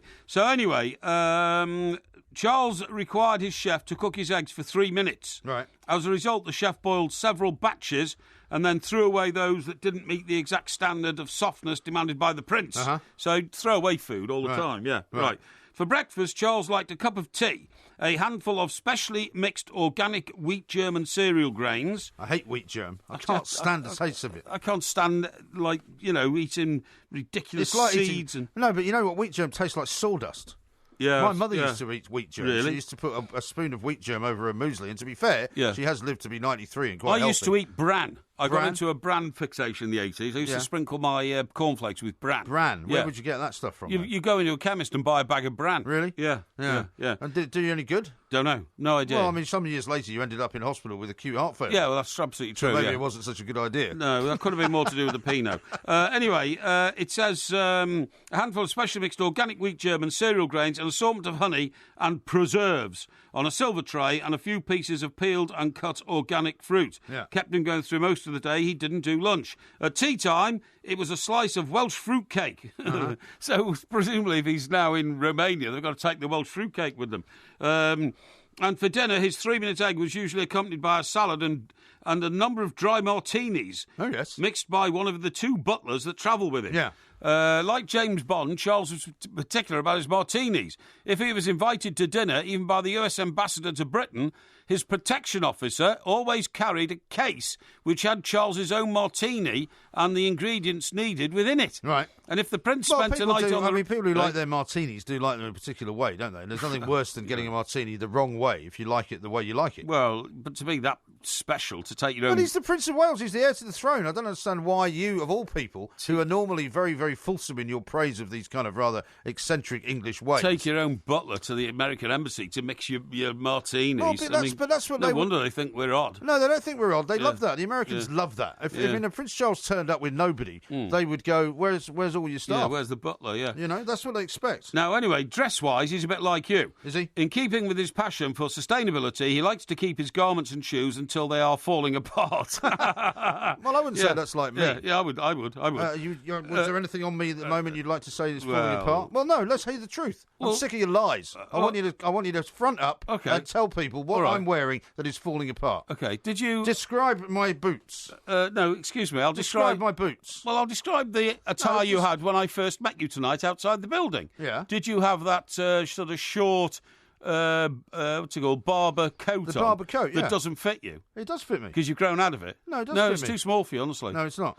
It is falling to bits, isn't it? No, it's not. It is falling to bits. No, it's not. You've shown it to me before, and you've said... What do you mean it's falling to bits? I have never shown it to you and said it's falling to bits. Have. That is an utter lie. It's not a lie. When have I said it's falling to bits? You said... You're talking absolute Paloxios. You said I've had you're this... getting quite objectionable again. No, you've said when I've had have this... I said that? You said I've had this a few years, and I I bought it 2 years ago. Has it got any tears in it? It hasn't got any tears in it. Yeah, you told me it was falling to bits, though. I've never told you that. You did. You're imagining it. It must have been one of your imaginary friends in one of your imaginary pubs in imaginary stockbroker belt Surrey where you didn't go today? Hang on. Now, let's just move on. A few meticulously tailored suits had visible patches. Seen those on your suits. I don't have any patches on any of my suits. Where have you seen patches on my suits? Why are you doing this? You know, shiny patches on your No, arm. incorrect. And that kind of stuff, No, you know what I mean? incorrect. Don't get so. No, because I'm going to know. I've decided to. I've got to mount a campaign to stop your campaign of lies. No. And every time you tell a lie about me, I'm going to say it's not true. But you're the one who misdirects our millions of listeners about my lifestyle and what I do, so you can't get that up to you about it. No, I'm quite happy to tell people what I do. You're the one that doesn't tell them because you're living in secret. Anyway, the prince had a pair of shoes which were made from reindeer leather, OK? Reindeer leather? Yeah. I've never had a pair of reindeer leather shoes. And believe it or not, the reindeer leather had been discovered by British divers on a ship that sank in 1786. It was underwater reindeer? Yeah, it was, yeah. How bizarre. And they rescued this leather. Right. And made some shoes for him? Made some shoes for him out of this... Okay. Well, that's fair enough. This leather... I suppose. Which are now apparently falling to bits, OK? Right. Yeah. Yeah. Okay. And so far you haven't proved that he's got anything like my wardrobe. Yeah, he has, yeah. He's got reindeer shoes, which I don't have. Yeah. He's got suits with shiny patches on them, That's which right. I don't have.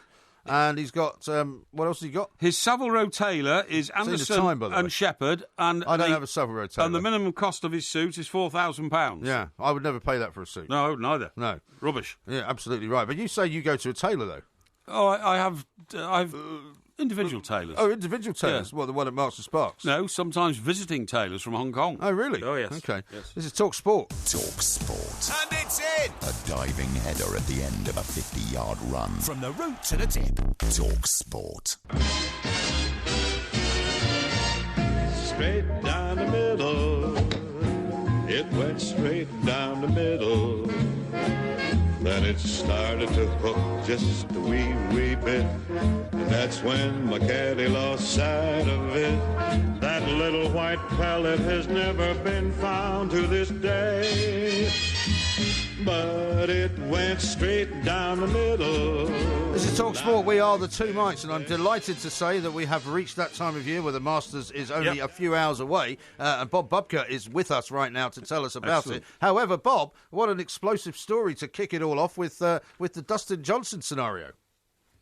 Yeah, absolutely. And the irony of that story is that I'm in a rental home only maybe a mile from the golf course, and one of the traditions down here are to have these hardwood polished floors. I mean, they're shiny, they're great to look at, but I almost took a major tumble the first day I was coming down my stairs. So I can understand what happened to Dustin Johnson, and it's a tragedy because just think if he wants to duplicate his chances of winning a major, he has to win 3 events in a row before coming to the Masters like he did this year, and we still don't know. Received word from his manager, who's absolutely prince of a guy. He said, Bob, he's going to give it a go tomorrow. We won't know anything until it's time to put a peg in the ground, and if he can go, he'll go. If he can't, well, it's just going to be a tragedy. Well, golly, that's incredible. Now, Bob, it's great to talk to you again. Thanks for joining us tonight, as ever. You and I have had a few adventures at golf tournaments over the years, and you are the man on the inside. Now, Bob, all I wanted to say was, I'm not trying to cast aspersions, but Dustin Johnson has a very checkered life. I mean, he's been a bit of a boy in the past. He's been held up as an example of sometimes how not to lead your life as a professional sportsman. Could there be anything more to this incident involving the stairs? Well, he did have that checkered past, but then everything changed when he met the mother of his child and another child on the way, because her father is Wayne Gretzky, the greatest hockey player that ever lived. Yeah. He's a no-nonsense type of guy, and trust me, Dustin Johnson has been on the straight and narrow. He works out twice a day. I mean, he's an incredible athlete, so that, he has put his past behind him, so I don't think there's any tie to the past. But, Mike, I need a favor from you. I know we did cover an event, I think it was at Royal Birkdale, and one of your many inventions was you had this rocket that could go up into the sky and make it stop raining. That's right. Well, it's pouring here in Augusta right now. Okay. Is there any way you could ship that over, Mike? Well, let me tell you, since those days when I sold it to the Romanians. No, I didn't sell it to the Romanians. I talked to, golf officials about why they can't control the weather now of a great golf company. They took no notice of it, but I have discovered the Chinese have now got a handle on it, Bob. So if I'm able to help you in any way at all, I'm going to have to do it via Peking. So I'll come back to you on that one. Yeah, it is a serious problem, though, isn't it, the weather? They had to cancel the Par 3 tournament. I mean, they've had to evacuate the course already a couple of times because of lightning. I mean, what's the forecast for the next few days?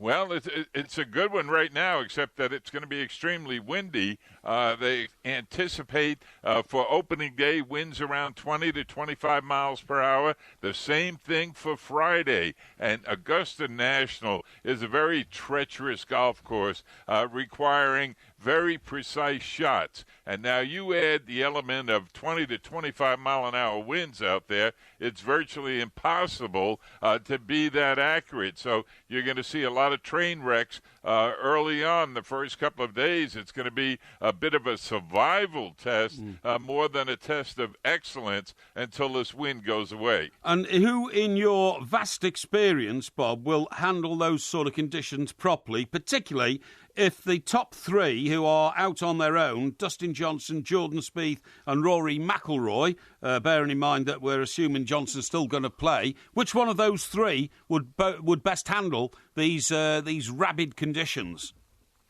Well, great question, and I think it's Rory McIlroy. Believe it or not, I kind of fancied Rory McIlroy coming in. I know Alan Brazil put intense pressure on me. He knows that I have a track record of kind of picking the winner, and he likes Rory McIlroy, so he leaned on me. I can't tell you the manner in which he did that, but it was very thorough, and I was going for Rory McIlroy. I think now with Dustin Johnson out, the path, and we don't know for sure, I mean, he may come up with an amazing recovery. Well, he's going to be out, so we'll have to hold off on that. Yeah. If you fall on your back and you knacker your back the night before the Masters, surely your swing is going to be in extreme doubt, isn't it? Oh, very good point. I mean, it's highly unlikely. I mean, they would not have said anything in advance if it was just a mild fall or a mild ache in his back. But it's so major that his manager decided to put it out that he has taken this fall. So I think the severity of it is pretty intense. And, boy, I mean, it's hard enough with all the pressure on you. You're the number one player in the world. You've won the last 3 events. You've never won a Masters. Obviously, he's only won one major, our U.S. Open last year. And he comes here ready, and he looks like he's unbeatable. And then all of a sudden, a fluke injury like this is just, it's devastating to all the Dustin Johnson fans around the world. Now, somebody pointed out when we were talking just a little bit earlier about the fact that you were coming on, Bob, was that you actually, incredibly, on this very show last year, around about this time, actually predicted Danny Willits would win the Masters. Well, I think I was on with Mike Parry then, and he kind of he put me in. You know what he does, Mr. Graham? Just so you're aware, he has the power to hypnotize somebody. Yeah. And I was on with him, and I think he sent his hypnotic powers over the airwaves. That's and all right. of a sudden, I went into a daze, and when I came out of it, it was only about 10 seconds long, but I came out of it saying, Danny Willett will win. That's right. It And was like a the rest is history. like a transcendental state. I don't know if you can fancy doing that this time, but as far as outsiders go, I mean, not that I would call Hideki Matsuyama an outsider at 18-1, but a lot of people are saying he's got quite a good chance. He does have a good chance. The only problem that Hideki really has is he is playing for his entire country. I mean, no Japanese players ever won a major. Hideki, and I have a lot of Japanese media friends over the years, and I've asked them, since Hideki's been playing so well, what would it be like if Hideki won. They said it would be the biggest story in Japan, and it would last for weeks. So he has that pressure on him, but he's a cool customer. He's got a great golf swing. It would not be a huge surprise if Hideki Matsuyama is wearing a green jacket come Sunday night. Yeah, absolutely right. And do you say Rory McIlroy because he's from Ireland, Bob? And of course, the conditions in Ireland can often be the sort of conditions which you're experiencing now, which a lot of American golfers don't often play in. And for that reason, would Justin Rose be a fair sort of focal point for a shock win? Yeah, Justin Rose certainly has everything that it takes. He has become just a little bit too mechanical. He was such a marvelous player. Matter of fact, there might be some karma here, guys, because it was Royal Birkdale, 1998. I was standing behind the green when the Justin Rose, the amateur, holed out from the fairway, turned professional the next day, and played in 23 straight events without making a cut, without making a dime. But he persevered.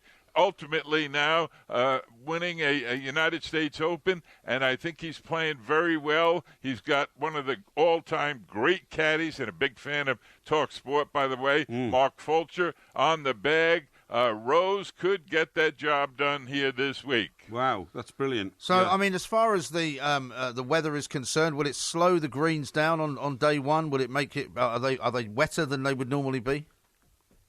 Well, those greens will be perfect no matter how much rain we got. I often thought they probably stole one of Mike Parry's inventions because they have what they call a sub-air system. And that is a mechanical device they have underneath the greens. And when they turn it on, it just sucks the moisture right out of the green. So no matter how hard it rains, and that's going to be the hard part for the players. They're going to show up. They're going to see that it's soggy. And then they're going to hit a shot into the first green, and they're going to watch it bound and like it hadn't rained at all. I mean, it's incredible. They take care of every detail here at Augusta. There's no other place like it in the world. No, I totally agree. I saw your Facebook post, which I thought was amazing, because you talked about the first time that you went there and how much it's now it's sort of enlarged itself, and you've now the press mansion that you mentioned wasn't there at the beginning. It was like a cabin. I mean, it's really grown into probably the greatest golf tournament of all time, hasn't it? Well, they work at it, and they're not afraid to spend money. And the mansion that I was talking about, it just got finished 2 days before the Masters. And I can't even begin to tell you how many men they brought in to complete that project. And it's got elevators, and it's got a sit-down restaurant. They got waiters and waitresses all around the media room. I mean, it's absolutely incredible. The Quonset hut that I referred to back in the 80s, and I was certainly happy to be there in 86 when Jack Nicklaus won his last green jacket. I mean, we weren't worried about a waiter. We were worried about the leaks in the roof, and it was coming down on your desk, and you'd write something out. I remember writing a whole story to report on the air, and all of a sudden, boom, rainwater came down, story was gone, I had to ad-lib. Fortunately, it was better than what I wrote, so it worked out all right. Well, you'll always be able to do that, Bob. True professional. Well, we await the start of it all. When are you first with your first report on Talk Sport, Bob?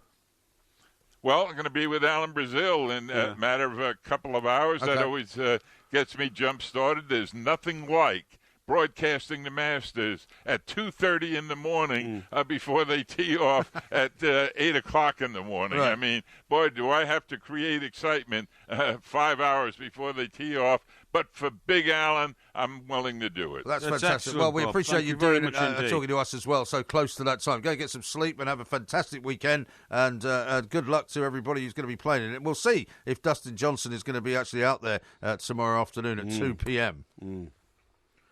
Bob, thank you very much indeed. Bob Well, he Butker can't there. be, can he? Well, I mean, who knows? I mean, If he's had a serious fall and he's landed on the lower back, whichever well, part he of the doesn't. lower I mean, back the it is. statement doesn't say that he's broken anything, right? So You don't have to break anything. If you've bruised your Yeah. back and you think of the natural framework of a human skeleton, Yeah. and you have to lift your arms above your head, or certainly above your shoulders. Well, you have to rotate your spine as well.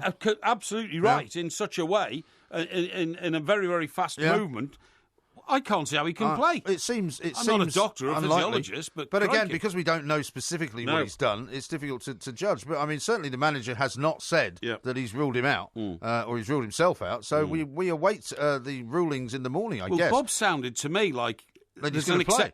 Sorry? He sounded like he was going to play. Well, no, I read into what Bob was saying. Like, there's an acceptance there he's probably not going to play, because when he said, look, with Johnson out, McIlroy becomes a favourite and all that kind of stuff. Well, McIlroy becomes a favourite because of the injury. Doesn't mean he won't play. Well, I got the sense that Bob said he will probably try and play without prejudice, and then if he can't manage it, he'll just have to withdraw. Wow. We shall see. It's all drama here at Talk Sport, and of course we've got loads more coming up next. Certainly have. The Two Mics, simulcast across the UK on Talk Sport and Talk Radio. I'm going slightly mad. I'm going slightly mad. It finally happened. This is Talk Sport. We are the Two Mics. Coming up, of course, in the next hour, we're going to do a bit of Postman Pork shortly, and that's going to be broadcast live on Facebook. And then it's going to be Porky Vision as well. Just want to do a couple of bits of housekeeping, if I may. Yes. This is something that we should have done last week, actually. But right. This was a message that came into Facebook, and it's from Joel, who says he's Joel from North London, and he's 19 today. Right. It would be great to get a birthday shout out. Love the show. Listen to the podcast every night at work. Yeah. Now, the only problem is this was last week that he was 19. He was 19 on the 25th of March. Okay. But I promised that I would catch up with it and give him a shout out. And what's the young man's name? His name's Joel. Joel, happy 19th. Sorry, it's a little bit late. It's a bit late, yeah. So we'd call it a belated 19th. Yeah. Nevertheless, you're still in your 20th year, which is a great year to be in. It is. And remember, at your age, bladderation in moderation, please. It's a very good idea. Now, this one is from a similar time over the weekend, right? And it's from Jonathan Jordan. He said, my son Benjamin Jordan is 28 years old, and this was last Friday. Yeah. Currently travelling through South America with his better half, Peggy. Wow. He's fueled on his travels by listening to Two Mics podcast and is exclusively wearing his Two Mics T-shirt. Is he? Which is great, which I bought for him before he left in January. That's right? brilliant, Which yeah. is tremendous, right? They are currently listening to you on an island in Lake Titicaca in Bolivia. Wow. And if you could wish him a happy birthday for Friday, that would be terrific. So again, Jonathan, I'm terribly sorry we missed it on Friday and Saturday's show,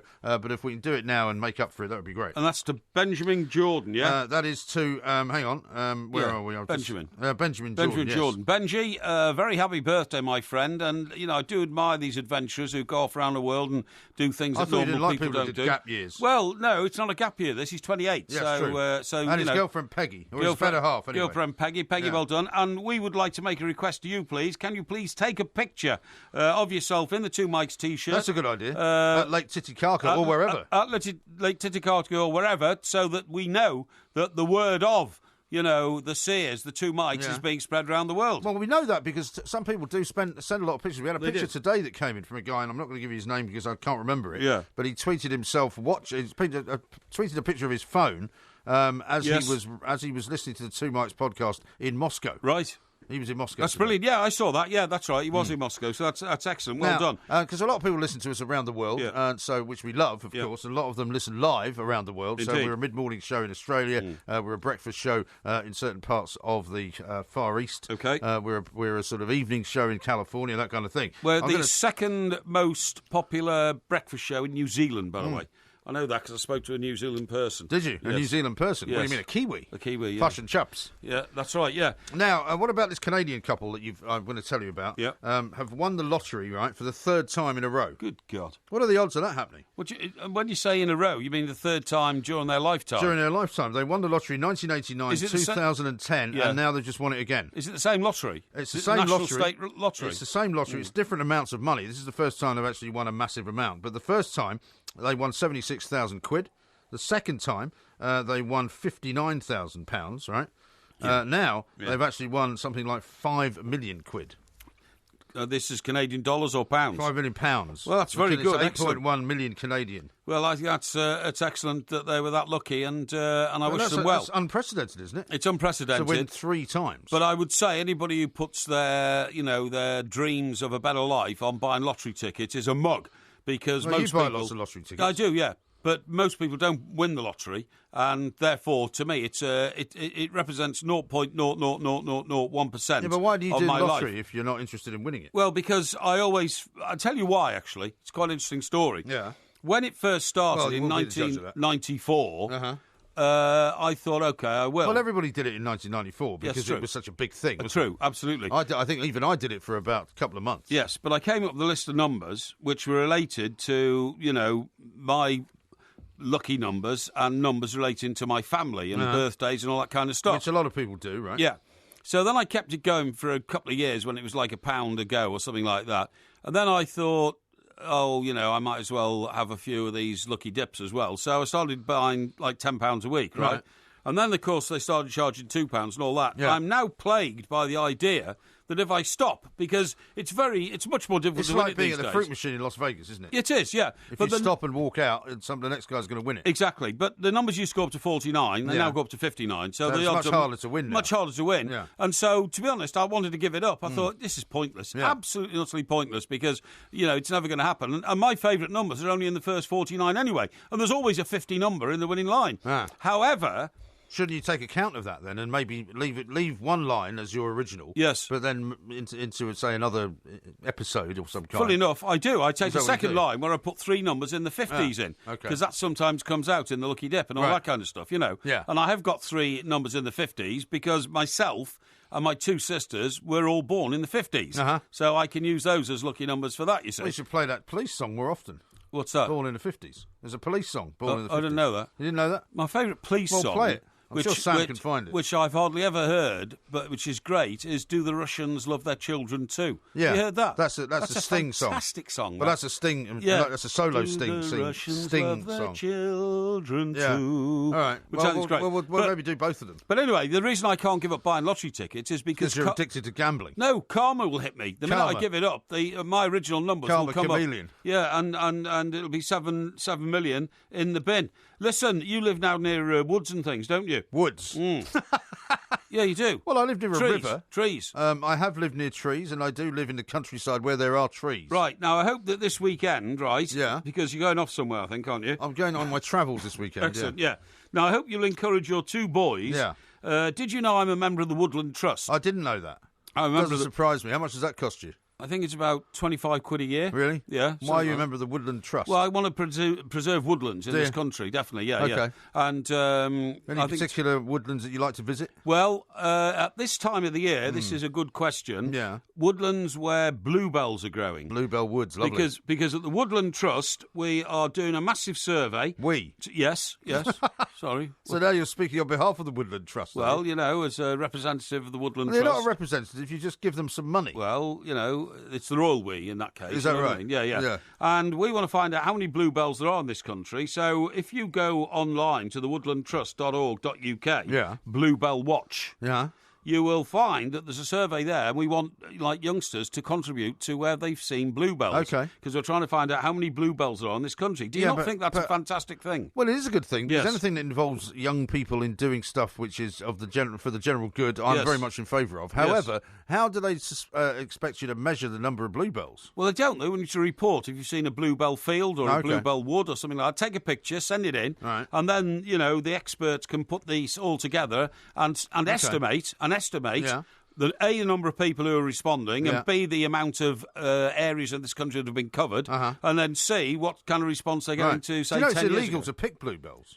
It's illegal to pick any flowers on a roadside or something like that. No, it's specifically illegal to pick bluebells. They are protected. You should know that. Well, okay, if you say that, that's fine. I've seen plenty of people picking them, and I've never. I know, but it's not. You're not meant to. Well, there's a great case actually about a couple of weeks ago in which a police officer reprimanded a mother for allowing her children to pick daffodils from the roadside, and these were wild daffodils. Well, they must have been planted by somebody, though. They were on a Red Central reservation or something.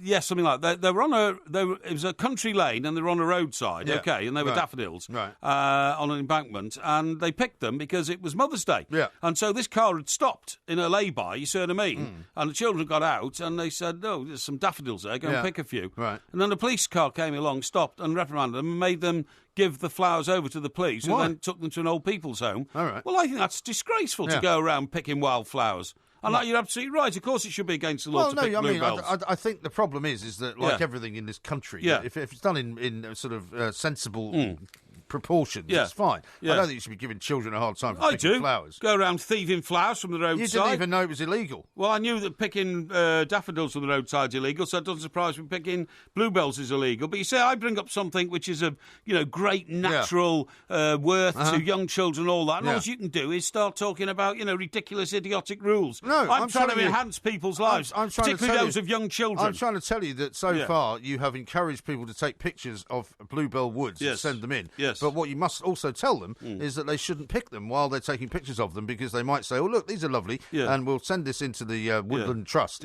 but we will pick some for our own devices so that we can put them in a glass and have them in our room. But that's not allowed. I think you'll find not all young children have thieving instincts. Well, you were a thief when you were a young child, weren't you? No, you were the thief, pal. No, I wasn't. Oh, you I was not. You shoplifted from shops. Absolute rubbish. You shoplifted from shops. Well, I mean... You've said that on the air. You've admitted to being a shoplifter. I have done it, but like everything else you were in a life, shoplifter, weren't you? No, I was not a shoplifter. More of this coming up. What were you? This is Talk Sport. I was an award-winning scholar. Hello, this is Tim Vine on Talk Sport. It's Mike Parry's post bag. I can't wait to see what's in there. Postman pork, I eat my chips with just a fork, 'cause then I can still talk. People still love this That's for lovely some reason. It's a tune, terrible jingle. Lovely little ditty. But Anyway. just before we start, let me just tell everyone that it is being broadcast live on Facebook. Certainly is. So if you wish to go to Facebook and look at it, if you go onto our Twitter page, the Two Mics, you will find a link that takes you there. And then you can watch it as well as listening to it. So let's get on with it. A very international flavour about Postman pork tonight. I've had to go out and be very selective about what I've chosen, because there's a lot of it there. But please do keep writing. It's Postman pork, TalkSport Towers. TalkSport is at 18 Hatfields, London, SE1 8DJ. And a real international flavour. So I'm going to start off with the one that's come the furthest, Australia. Australia? Yeah, here we go. Okay. So I want to say, and by the way, taking an awful lot of trouble to put this together, Mr. Mike Porky Parry, Postman Pork, TalkSport, 18 Hatfields, I say. And this comes from, who does it come from? It comes from somebody who claims to be the Two Mics Unlimited, and Two Mics Unlimited. Yeah, and even with a mobile phone number in Australia. But anyway, if I turn over here, it comes from Lord Sefton, who lives in Greenwich, New South Wales, which is obviously a suburb of Sydney. I was only in Greenwich, funnily enough, in London just the other day. And just to make it absolutely clear that this is directly to Postman Pork, I eat my chips with just a fork is the banner that he's written on the back. So let's get into this and find out what we got here. Very, very kind. We know it's from Lord... We've got a couple of people. I'm going to try, as for the first time, because we're trying to be innovative. While you're opening things, what I'm going to try to do is read the feed on Facebook, right? Where people are watching. Yes. Colin says, good morning from Thailand. Michael says, more rubbish. Laughing out loud. Glenn says, brilliant, but you can't hear the Postman Pork song on here. Go on, Porky lad, says Gary. John says, try not calling it rubbish this time, Porky. Hey, I never did. Right, well, must there we be go. A fisheye lens, says Josh. Porky looks a solid 18 stone. Right, let me tell you what I've got here. I mean, it is quite amazing. A collection of what looks like rare recordings of things like the Beatles. Really? I mean, I'm going to show you a few of these. Look at this one here. Are they CDs? The Beatles, Yesterday and Today. I think they're Australian versions of Beatles songs. Okay. Look at that one. That is incredible. This one, original manual recording, Revolver. And then some that have been put together. Beatles Mix, thank you. Okay. Revolver Studio 2. Right. What about this? Because I've got, obviously, the English version of Let It Be. This is Let It Be Sessions Anthology of the Beatles. And then somebody called... Are these bootlegs? Well, I think they're Australian versions of them. Okay. And then there's a few others which relate to other things, but another amazing Beatles one here. What happened between studio takes, the Beatles? Right. So that is all sorts of... what do you call it? Footage and you better be careful. It's not unauthorised though. Yeah, you might get sued again. And what hit the recording studio floor? The White Album, disc 1. Wow. So and then just to move on, Pink Floyd by John Oswick mix or whatever, Pink Floyd. John Look, Oswick it's mix. fantastic. Let me just see what Right. the note accompanying it says. Dear Postman Pork and MG. Yes. Thank you for a fab radio show, and as a token of my appreciation, here are some Beatles CDs, many rare, and a Pink Floyd mix that I did. P.S. I have Everton lined up, Roy Hodgson as Mr. Koeman. And that comes, obviously, from the Lord himself, Lord Sefton. Thank Lord you very Sefton, much very indeed. good. He also includes 2 bits of cardboard Right. in the packing. Although it was in... Presumably that was, but it's that was to stop it from getting mixed up. look. Can I have a look at all that? You can have a look at all that, mate. Now, I've got a message here from David. He says, good evening from Las Vegas, chaps. He Las says, Vegas, great watching brilliant. this live while on honeymoon. Thank you. Pre-bladderation and horizontal refreshment. Thank you very much indeed. I think you better get on with that, otherwise you might miss out. Yeah. Now then, the next overseas destination is Holland. And Okay. I think it must be a group of people because Monica Taylor sends her love. Monica. Yeah. Gary Lyon. Okay. Sends his best wishes, as does Glenn Clarence. Okay. Let me read Monica's first. I'll show you these beautiful postcards here from Delft. Have you ever been to Delft? Delft. Delft is in Holland. Is it? No, I don't think I have. Yeah, No. yeah. I haven't been to Delft, but it's got a beautiful church here by the look of it. Oh, yeah. It's one of those beautiful sort of little Dutch towns, you know, with cobbled streets. Obviously, Sort of where place Steve McLaren would pop in. It's where Steve McLaren might go for the Sunday lunch. Oh, maybe it's ride the bike across the cobbles and goes to the canal. But it is beautiful. There is a canal here, by the way, with swans on it. And as you can see, I would have no objection whatsoever to Delft having bicycles because the towns are built for bikes. But anyway, let's read Monica's very quickly. Yeah. Dear Postman Pork, I'm writing from Europe. I remember you from your disco days on the Birmingham dance scene. We had a one-night stand of vertical, horizontal, refreshment. Are you sure? Yeah. And I'd love to meet up again so you can meet our son. Right. His name is Horatio Parry, after his dad. Yeah, I think Call me somebody's if you taking like. the mickey here. Love Monica. I think Monica's taking it. Gary says, Postman Pork, when are you two low faces coming to Holland? We'd love to have you over here. And Glenn Clarence... Do these people know each other? I think they must, because they all come from Delft. And from Glenn, Like the dear Delft Postman fan Pork, club. I'm currently in Rotterdam looking for some horizontal or vertical refreshment. Do you have any tips on improving my hit ratio with the local Dutch ladies? I know you used to be prolific in your disco days. So that's all very nice. Thank you very much indeed. Thank you very much. Just postcards then Yeah. from them. I'll Let's read a open couple it. more of these out. Good evening from Houston, says Richard. Excellent. Morning from Derby, Yeah. says Chris. Morning So from many letters Ballymena, here, I'm afraid. says Paddy. Yeah. Joe Yeah. says good Yeah. morning from Kazakhstan. Okay. Julie says, sadly, I'm nowhere exotic, just in bed. Well, that's no bad thing. Well, that's no bad thing, John yeah. says, Brit from Houston. Yes. Good afternoon from Bondi Beach, Richard. Right, okay, thank you very much indeed. Right, this one is addressed to TalkSport Towers, Postman Pork, And Tris says 18 this, Hatfields, don't London. put those CDs in your computer, they'll cause a virus. Well, you know, that's probably true. Now then, this is from Leicester because it says the postal mark is Leicester. This comes from Ben Lloyd. Ben Lloyd. And you won't be surprised to know it is yet another copy of Rooney Tunes. Rooney right. Tunes, I should think, will very soon be in reprint because it's now become so popular, particularly as this might be Wayne Rooney's last season in English football. Do you think? Yeah. Now opening this Rooney Tunes, okay. I'm assuming. Does he want you to sign it? I'm assuming so. Let's a letter here. We go. Right. Hi all. Please, Porky, can you sign the book and ask Mike Graham to sign it as well? Yeah. I purchased it at the show, but I failed to get it autographed. I'm not Okay. sure which show that was, mate. Where's he from? I don't know. This is from Leicester, okay? Leicester, where is that? Herefordshire. Oh, Hereford. Well, Herefordshire, maybe the show yeah. in Birmingham then, or rugby. Yeah, but we didn't sell any Rooney Tunes books, did we? We've I never don't know. had them on sale at our we not? shows. No. So, but it doesn't matter. It is I've enclosed a prepaid return envelope for the book to be sent back to me. Well, here we go. All right. I've got the prepaid return envelope. Okay, Thank you well, very don't much lose that. indeed. It's very That's important. okay. Don't throw it away That with the will rubbish. be signed and sent back to Ben Lloyd. Thank you very much indeed. Yeah. On opening the book, surprisingly, I find a Wayne Rooney signature inside.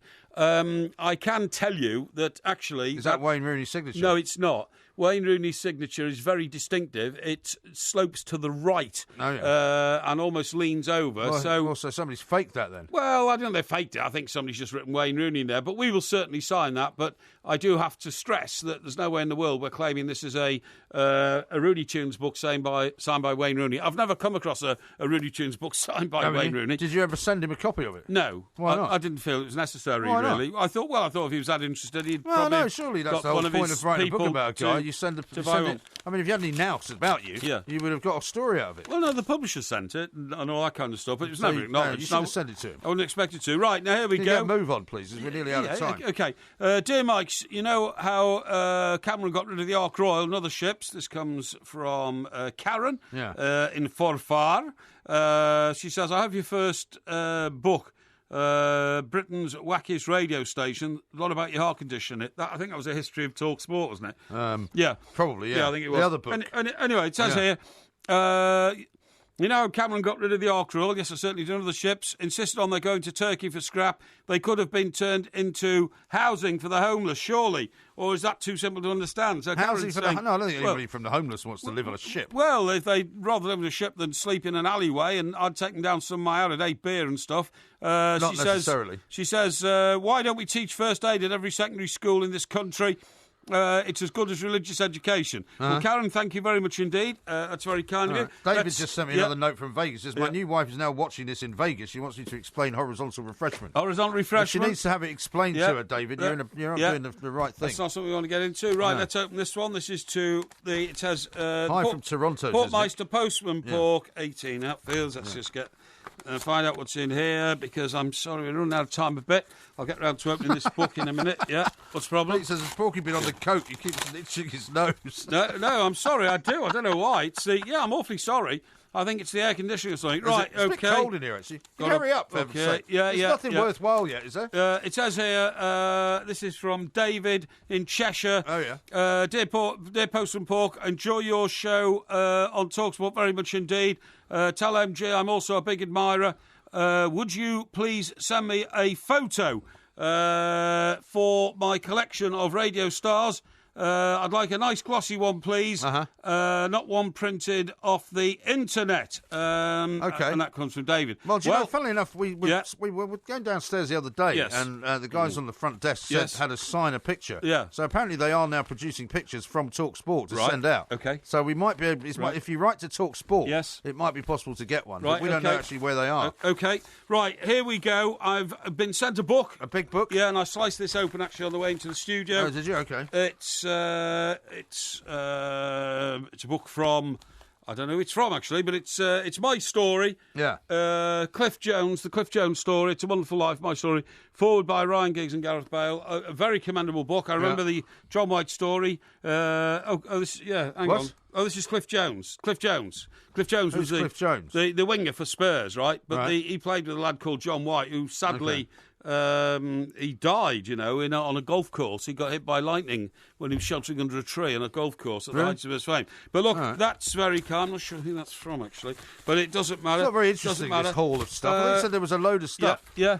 Sorry? I thought you said there was a load of stuff. Well, there is, but it's difficult to get through. I could open this one here. Well, you don't have to open any more, because we're nearly out of time. Yeah, I think I will. Well, what do you got there? I think I will. Just see. Yeah, got no time, so I'm being told. But anyway, look. Ricky says, good morning, guys from LA. Yeah, it's an invitation to somewhere to go to something. It says, hi, Pork, sent you coffee, just let you know. You're great, says Sue. Sue? Is that it? Yeah, that's it. Just to let you know you're great. Yeah. Is that what it really says? Yeah. Let's have a look. Yeah, it does. Let me see it. No. Let me see it. Well, you don't need to see it. Well, it doesn't say that, does it? It does say that. Look. It's great. No, you're making it up. Picture of a Mini. That was Postman Pork. Thank you. That's a picture of a Mini. Yeah. I'll see whether it says you're great on it. But thank you very much indeed for listening. If you want to watch it again and you haven't watched it, it's on Facebook Live. It is.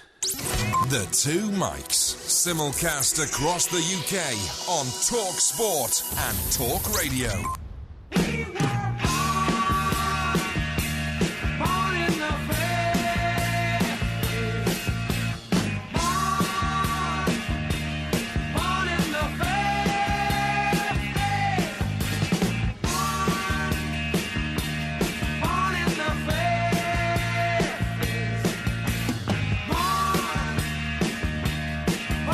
That song I was telling you about.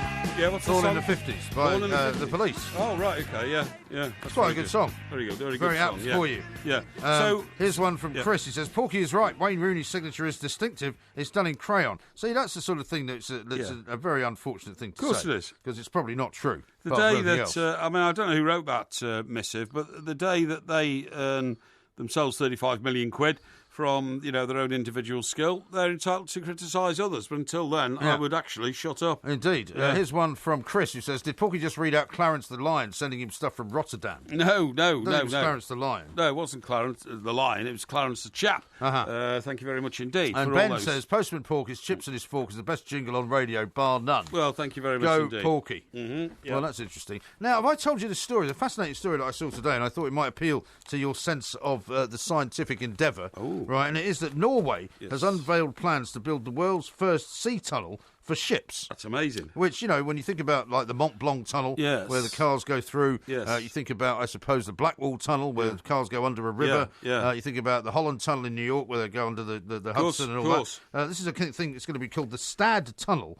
And it's built in a place called the Stad Peninsula. You have, of course, got the Clyde Tunnel, where... where Brendan Rodgers gets Rangers fans jumping out of cars and stopping him and telling him what a great job he's doing. So where's this tunnel from and to? So this is a place called the Stad Peninsula, and it's the Stadhavet Sea, which is the most exposed and dangerous area along the coast of Norway. So if you think of the coast of Norway coming down from the north, of course, I've been to Scandinavia many times. Right, so if you've been to Norway, you might know precisely where I'm talking about. I've not been there, so I can't tell you. But basically, what they're going to do is they're going to protect ships, because when they go around this peninsula, it's very rocky. Exposed to the wilds of the open seas. The wilds of the open seas, and it's very dangerous for the ships and all that. So what they're now going to do is, they say, ensure a safer and more reliable passage of the most dangerous coasts and harsh waters. I see. And look at this. It's going to be a tunnel which is going to be built like that, built big enough for one ship to go through. Now, that's a lot bigger than it looks. Well, that's like a tunnel version of the Panama Canal. Yes. The Panama Canal was built to, obviously, form a passageway from the Atlantic to the Pacific without having to go down... Having to go all the way around the Cape Horn and back up again, which lost Tierra del Fuego, where you lost many hundreds of ships over the years. This is a commercial thing as well, because it says that because of the hazards in the shipping lanes of the North Sea, many ships are forced to wait for the storms to abate before they're able to continue their journey. But look, there's another artist's impression of a massive liner going through it. So that's how big it's going to be. Well, I think that's a brilliant idea. I think it's going to be fantastic. The Panama Canal was originally the idea of Sir Francis Drake, because he went down to Panama to Did he know what was on the other side? Well, do you know how he found it out? He went in his ship, the Golden Hind. He went to Panama from the Atlantic side, obviously. Yes. And then he talked to local natives about, where the Spanish were getting all their gold from. And they said, well, they bring it here, like once every 10 days on mule trains. Yeah. That's like mules laden with gold and silver and all that. Right. And he said, really? An awful lot of them. Yeah, an awful lot of them, yeah. He said, fine. He said, and then the mules are taken back and they arrive back another 10 days later. So he said, right, good. So what he did was he waited till the next Spanish mule train came along. Right. And then he followed it back. And he followed it back to the other side of the peninsula, not the peninsula, the narrow strip that forms the Panama, The Panama sort of bit. Yeah. Went across, found out where it was, so he attacked them all, got it all, brought it all back across land. Right. And then got it back to England, and then reported that he'd found the passage to the west. They looked for the Northwest Passage for years and never found it. Yes. Many men died because they thought it was up near Canada. Yeah. And in fact, he found it going through Panama. Didn't we do a quiz not long ago about, it was either Christopher Columbus or Francis Drake or somebody? It was Columbus. And the idea was that they'd gone off and discovered America by mistake. They were meant to be going the wrong way. They were meant to be going the other way. Yeah, that's right. That's why it was called the West Indies as opposed to the East Indies, because they were trying to find a passage to India. That was the thing. By a roundabout route. Something like that. Yeah, anyway, so this tunnel is going to start, they're going to start working in 2019. Brilliant. And the cost of the project is to be something like £253 million. And it's going to take 3 or 4 years to build. But it sounds like another thing worth going through when you go to that part of the world. Because I've told you before, I still fancy the idea of using that tunnel which becomes a bridge between Sweden and Denmark. Yes, I've seen that. One of my bucket list things to do is to drive on that bridge. Okay. Or go on a train, because you can go on a train as well. Okay. At some point or other. Yes. So we'll have to figure that out. Very good idea. In our travels. Very good idea indeed. Yes. You should get onto that as soon as you possibly can. I'm going to, yeah. Now, Johnny sent me this a bit earlier, but I should read it out. He said, a bloke in my cab just said, I can't stand this pair, turn the radio off. And then he said, not a chance, I turned the volume up louder. Oh, really? Yeah. Sorry, who is that? The cab driver? The cab driver. And the bloke in the back said, I can't stand this spare? That's right. Well, why didn't he throw him out the cab? Maybe it was that bloke Roland White from the Sunday Times. Yeah, it could have been. Yeah, it could have been Roland White who did that fantastic review on us. Thank you very much indeed, Roland. You are a star. Yes. As long as you keep mentioning us, we're very happy. Steve the cabbie says Wayne Rooney would have sued Porky, but due to lack of sales, it's not worth it. It's a bit harsh. Yeah, it is a bit harsh because everything in it was very factual and very pro sort of Wayne Rooney. Yeah. Now, I'm just looking at a report somebody sent me last week. Yeah. And it's about the Masons, the Freemasons. Oh, yeah. Now... We were talking about Masons last week. Yeah, we were. And then I came across this report, and it's about the fact there's a programme on Sky next week called Inside the Freemasons. Now, Inside the Freemasons? Yeah, and the Freemasons Hall it's the Grand Temple. They have a Grand Temple in London. Yeah. And well, a lot of people think there's a lot of strangeness about the Masons, don't they? Yeah. Well, is there? Well, I don't think so. I mean, I've never met anybody who's given me a funny handshake. I don't know how they know that I'm not a Freemason. Yeah, but I guess they know. But, I mean, people have said over the years variously that the Freemasons have this kind of secret society, that they are made up of judges and police officers. They have the secret handshake and MPs all that. and a funny handshake, and that basically they look after each other. And I mean, in all the years of journalism that I've been in, I've never come across any of that. And you may tell me something different. What I found was a bit odd was I remember once walking through a town in Surrey, and I walked past a building which looked like a sort of kind of Gothic building. Gothic. And it had a plate on the door which said Freemasons Hall. Uh-huh. And I thought, oh, this must be the secretive sort of organisation. Well, it's not very secretive. They've got a big plate on the front of the door. Well, not only that, but I tried the door. It was open. I went in. Right. So I said, oh, hello, to somebody in there. I said, I said, yeah, is this hall for hire? Yeah. They said, yes, of course it is. It's a commercial operation as anything else. I said, but mostly it's the Freemasons. This is where the Freemasons meet. He said, yes. Right. There's nothing secret about it at all. He said, why, are you interested in joining? Yeah. And I said, I don't really know a lot about it. Well, maybe you know. should have done to see what was involved. He gave me a leaflet. But anyway, it says here, let me see, the provincial Grand Masters, the Grand Stewards and the Right Worshipful Brethren, so they're a very austere sort of, or very sort of formal type operation, go down the marbled antechambers into the Grand Temple in London. Freemasons, we are told, come from all walks of life, but here in Freemasons Hall in central London, as they take their places, one of the year's big Masonic set pieces, they mostly look just about the same. Not just because they all wear dark suits, garish sashes, mayoral chains and aprons. But that's only on sort of official business days, right? Yeah. But because although occasionally there may be a neat beard, a black face, a turban even, mainly what you see is white skin and grey hair and often no hair at all. So they're saying that they're mostly made up of white older class, men. White older men, that's right. Well, they might be mistaken for the FA then. Well, yeah, it could be right. I suppose. So it says, after years of decline, the Masons are on a modestly successful recruitment drive for members under 30. But 5 times as many Freemasons are over 80. Really? So it's a really ageing organisation. Doesn't sound like a particularly dramatically kind of modern organisation, does it? Nevertheless, more than 200,000 Freemasons remain in Britain and 6 million around the world, which is enough for the alarmist and conspiracy theorists to wonder aloud what these old or prematurely old men are really up to. There are 1,400 at a regular meeting at the Grand Temple in London. There you go. Well, I mean, you see them all over the place. They've got, in most towns in this country, there's a Freemasons Hall of one kind or another. Yeah. William has sent me this. It says, Bertha breaks through. The world's largest boring machine completes tunnel under Seattle. Under Seattle? I thought the world's largest boring machine was somebody else. Oh, very I wasn't going to say it was you, actually. I did think about that, but I thought no. I thought I would actually raise that. I would level that particular accusation to somebody else. Do you know why I wouldn't join the... Sorry, yes? No, I was going to say I don't want to give names away. No, thanks. Who are boring, you know what I mean? Yeah, I know. Who work on the radio. Do you know why I wouldn't join the Masons? Why wouldn't you? Because other people think they're weirdos. Yeah, but I mean... And I'm not going to be thought a weirdo, because I'm not a weirdo. But people do think you're a weirdo. No, already. They don't. No, they don't. Yeah, they do. No, they don't. Honestly. People do. That's just in your head. That's no, just your it's imagination. not in my head. I mean, if you look at Twitter and you look at any of the timelines that we do during any one of our shows... Yeah. People are always referring to your lifestyle as weird. No, they don't. Most people are absolutely aware of the fact that all I do is tell it like it is, and I'm factual and straightforward about my life, and people admire and appreciate me and respect me for that. Yes, indeed. Yeah. If that's what you want to think, then you carry on believing it. True. This is Talk Sport. Porky Vision's next. On digital radio and 1089 and 1053 AM. Talk Sport.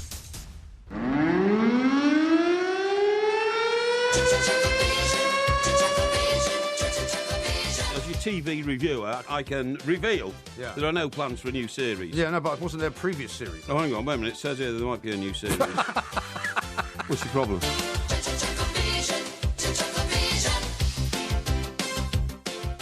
This is Talk Sport. We are the two mics, and of course, this music tells you that there is only one thing that's about to happen, and that is the latest edition of Porky Vision. Yes. There's been some great TV over the course of the last 7 days. So, incredible. What have you got to tell us about? Well, Line of Duty is sensational, Is it? okay? Now, I never Okay. saw the first two series Me neither. because it was on BBC Two. I'm told it is on Netflix. Well, I'll be getting that. I'm going to buy a new telly in right. order just to get that, just to see it, you know what I mean? In one of my apartments, so I can sit there and luxuriate and watch it. Well, if you get it, you can watch it in all the places that you have. Oh, can you? You can. Yeah, I mean, you need a smart telly, though, don't you? Well, you do, but you can watch it on your telephone. I need a new smart telly. You need to get smart tellies everywhere. Yeah, you're absolutely right, yeah. Now, what I'm going to say is that the reason it's so intriguing is because the central part of this plot, well, first of all, it involves two very attractive women, okay? Which for me makes it riveting watching because I find that it's spellbinding to associate evil with a very attractive woman. You see what I mean? Why do you find that spellbinding? The femme fatale aspect of it, which has been a literary sort of, polar star for centuries. It has. Right, Yeah. are you saying that it's more believable for most people to have a woman who is an evil woman, not very good looking, you mean? No, I'm not saying that. What I'm saying is, because I'm heterosexual, when I see a woman, I'm immediately attracted to her and think, wow, what a beautiful woman. I can't do it. Then I find out she's evil, and it puts me in the position that, what's his name? You're fighting your sort of general...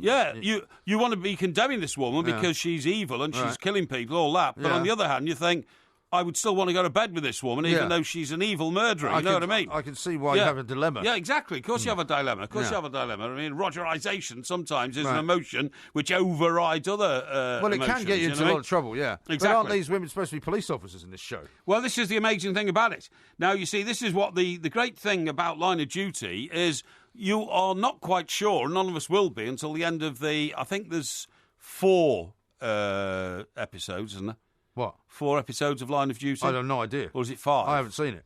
Okay, I've seen the first 2. There must be at least 3, I would say. I think it's 4. But anyway, the point of this is, right, that the central part of Line of Duty is it's based around a squad inside a police force, which are the anti-corruption squad. Yeah. So they're clearly not liked by anybody else. So are they like the internal, the internal affairs types? Well, in army parlance, they would be the red caps, the military police. You see what I mean? That's what I mean. So they're investigating other police officers, is what I'm saying. That's exactly right. Or if not investigating, keeping a very close eye on proceedings, so that nobody is getting stitched up, like no member of the public, and no police officers are going around stealing drugs out of the confiscation department and reselling them on the streets and all that kind of stuff. You know what I mean? Yeah. But what is so interesting is that the chief actress woman here, Thania... Who? Excuse me, Thania. Thania? Yeah, Thania somebody. What's that short for? Thania. That's her name, Thania. Isn't it Tandy Newton? Tandy, that's right, Tandy, yeah. Thania. Who is it? Tandy Newton, that's the one, yeah. She's an ex-Bond girl. We've had this conversation. She's an ex-Bond girl, that's right, yeah. Now, she's brilliant, right, because she is a chief inspector, so she can pull rank on a lot of other officers, including... Evil? She can't be evil. She's a chief inspector, can she? No, you see, I don't understand. Now, she's a chief inspector in serious crimes. Yeah. And they've come across a situation where some, horrible maniac, depraved maniac, is going around raping and killing women. Right. So she's on the case, and they think they have a suspect. So she's not part of the anti-corruption squad. Well, this is the point. Now, for some unknown reason, her investigation is suddenly hit upon by the anti-corruption mob, right? Where there's this other great actress who was in The Replacement. Oh, yeah, but she was the evil one in The Replacement. She was the evil one in The Replacement, but she's not the evil one here. Right. What's her name? I can't remember her name. Okay, I can't remember her name. But anyway, she's great. It's not Julie Hoggsbornston. Oh, no. I'll come back to that in a minute. That's Broadchurch. Okay. So this woman who is like... evil, not evil in this one, if you see what I mean. She's a good guy. Okay. So she's part of the anti-corruption squad. Right. And I can't remember. Do you prefer her more as an evil person or a non-evil Well, person? she was very good as evil, and so therefore, because she was evil in Replacement, I'm looking at Line of Duty and thinking she's evil, but she's not. Yeah. She's actually good guy. Okay. Good girl. Right. Good officer. Good officer, right? Right. So You never call her that. Hey? You don't want to call her a good girl. No. But anyway, there's this incredible turn of events between episode 1 and 2. Okay. What happens is that Tandy Newton is really fed up with a guy from the forensic department who is so good at his job. He's always coming forward and saying, you've got that wrong. Yeah. My forensic evidence proves it. You've got that wrong. My forensic evidence says the shoe size of the suspect is 10, not 8, as you said. Right. Because I've measured it from a million different angles, and that's what I've come up with, and all that. So Tandy's getting a bit fed up with him. So she goes round there one night to say, I wish you would just sort of round to his house, which is a bit unusual, visiting another officer's house. Yeah. And he's a junior officer to her. She's a chief inspector. He doesn't have a wife there, presumably. No, this is the amazing thing about these dramas, by the way. Yeah. Everybody lives in a fantastic upper-middle-class house with fantastic kitchens, fantastic windows, with fantastic views. That was a criticism of that new Susanna Reid show, wasn't it? Yeah. That they were supposed to be doing a show about how to have affordable food for an ordinary family. Yeah. But the family they had were already spending 170 quid a week, Well, there which you was go. thought to be too upper class. There you go. I don't know why you've interjected with that, because that's meaningless. But anyway. Well, because it's got relevance to television, and that's what we're talking about. Yeah, but I'm the reviewer. Yeah, I know that you'd like to do the whole show on your own, but yeah. people wouldn't like that. No, anyway, listen. So what happens is she goes round just as he is making, a meal for himself and all that. All right. Table for one. Eh? Table for one. Table for one, very much so. So they have a row, and she starts saying, butt out of my investigations and all that. He says, you are covering something up, because you're not taking notice of my forensic information. They then have a tussle. Physically? Yes. But he then lashes out and strikes her, and it's the classic thing. She falls back, bangs her head, falls on the floor. She's dead. She's dead. Is this Vicky McClure? No, Vicky McClure's the good person. Well done. Vicky McClure, that's the one. I've just got the name, Right, so what happens then is, at the end of the first episode, I think I've told you this, he then goes out and gets all the, the plastic sheet and all that, because he's going to get rid of her body. Oh, you did tell me this. This was last week's Porky Vision. Yeah. But You've already told me all this. No, I haven't. Because that was when I said, did he go down to the B&Q serial killer section? Yeah. I remember it now. But what happens is, he comes back, he's leaning over her with the... and she wakes up, right? Yes. You told me all this. But this I haven't told is you last about week's. next. I haven't told you about next. All right. Well, you nearly finished Porky Vision. So she wakes up, but they don't show you this. You have to put this together in your head. And guess what? I don't know. She shocks him and just has time to push the circular saw that he's just about to use to cut her up into his own face. Right. Cuts his jugular nerve. Chops jugular off, vein. Yeah, jugular vein. Yeah. Cuts off 3 of his fingers. Leaves him on the floor. Right? Yeah. Well, presumably bleeds to death if she's cut his jugular vein. Yeah, but she very cleverly mops up all the blood that night and then disappears. Very cleverly. So the next time you see her, she's then chief investigating officer for this murder. What would she do with the body? Leaves it on the kitchen floor, because then, a neighbour finds it and they're called round. They, oh, look, he's been murdered, right? Right. Well, with a circular saw. With the circular and saw. And he's had 3 of his fingers cut off, but somebody mysteriously has mopped up all the blood. That's right. Yeah. That sounds ridiculously stupid. But you see, where now it's getting so complicated, like who's the villain and who's not. Yeah. Vicky McClure is on the squad because the investigating lot think there's something odd about this investigation. Right. She is back in there as the prosecuting officer and realises that when this guy who's now dead bashed her in the head and she fell backwards, she left a spot of her blood on the side of the kitchen. So she's looking at it while all the officers are going around doing their dabs, as it's called in the profession. Oh, yeah. You know what I mean? Yeah. I'm sure you haven't told me this as well. No. And then they take away a sample of her blood. She knows it's her blood. But they don't know it's her blood, do they? No, they don't. But she does. So know what she does? What? She goes to the unit where they store all the evidence and pulls rank on a junior officer and says, oh, I need a big piece of evidence from your storeroom. Can you go and get it for me? Oh, yeah. While he does, she forces open the cabinet in which all the evidence has come back from the crime scene. Yeah.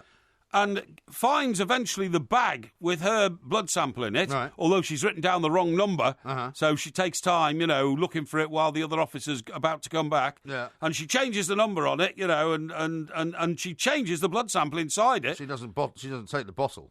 No, she changes the blood sample inside it. How'd she do that? She takes out the tape that the blood sample's on and puts another tape back in with a piece of DNA from the murdered man's flat that she was in. You see what I mean? Yeah. See? Well, and then she just nicked it? Eh?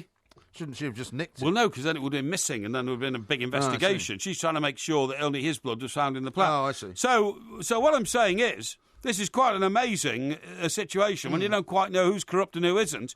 And she might turn out not to be corrupt. Well, she is corrupt and she's changing. She's murdered a guy. Yeah. She's covering the evidence up. Yes. And she's a police officer. I'd say she's guilty. No, I would say that maybe she's trying to investigate the investigators themselves to find out if they're corrupt. Well, she still killed the guy, though. Well, we don't know that. That's not been shown. That's an assumption. We have to assume that. Well, you told me she'd killed him with a circular saw. Well, we have to assume that. We have to assume that. So you might be wrong then. And in Broadchurch, right, because, you know, I don't have any time we for don't get enough Broadchurch. time on this TV review for me to fully you just don't know how to edit yourself. So in Broadchurch, everybody is now horizontally refreshing themselves with everybody else, believe me. Okay. That's all you need to know. All right. Okay. Well, I've got to catch that one up. Thank you very much indeed. That was Porky Vision. It was. The Two Mics, simulcast across the UK on Talk Sport and Talk Radio.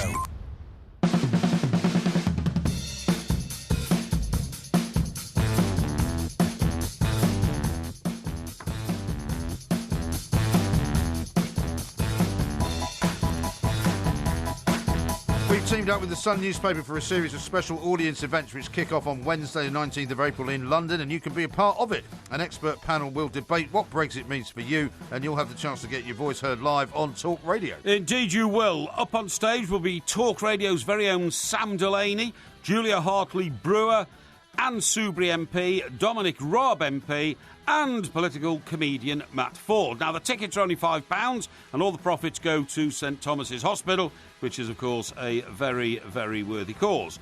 Buy your tickets at thesun.co.uk/Sun Talks, where you can also find full details of the event. That's right, tickets will be limited, so book now to avoid disappointment. Go to thesun.co.uk/Sun Talks.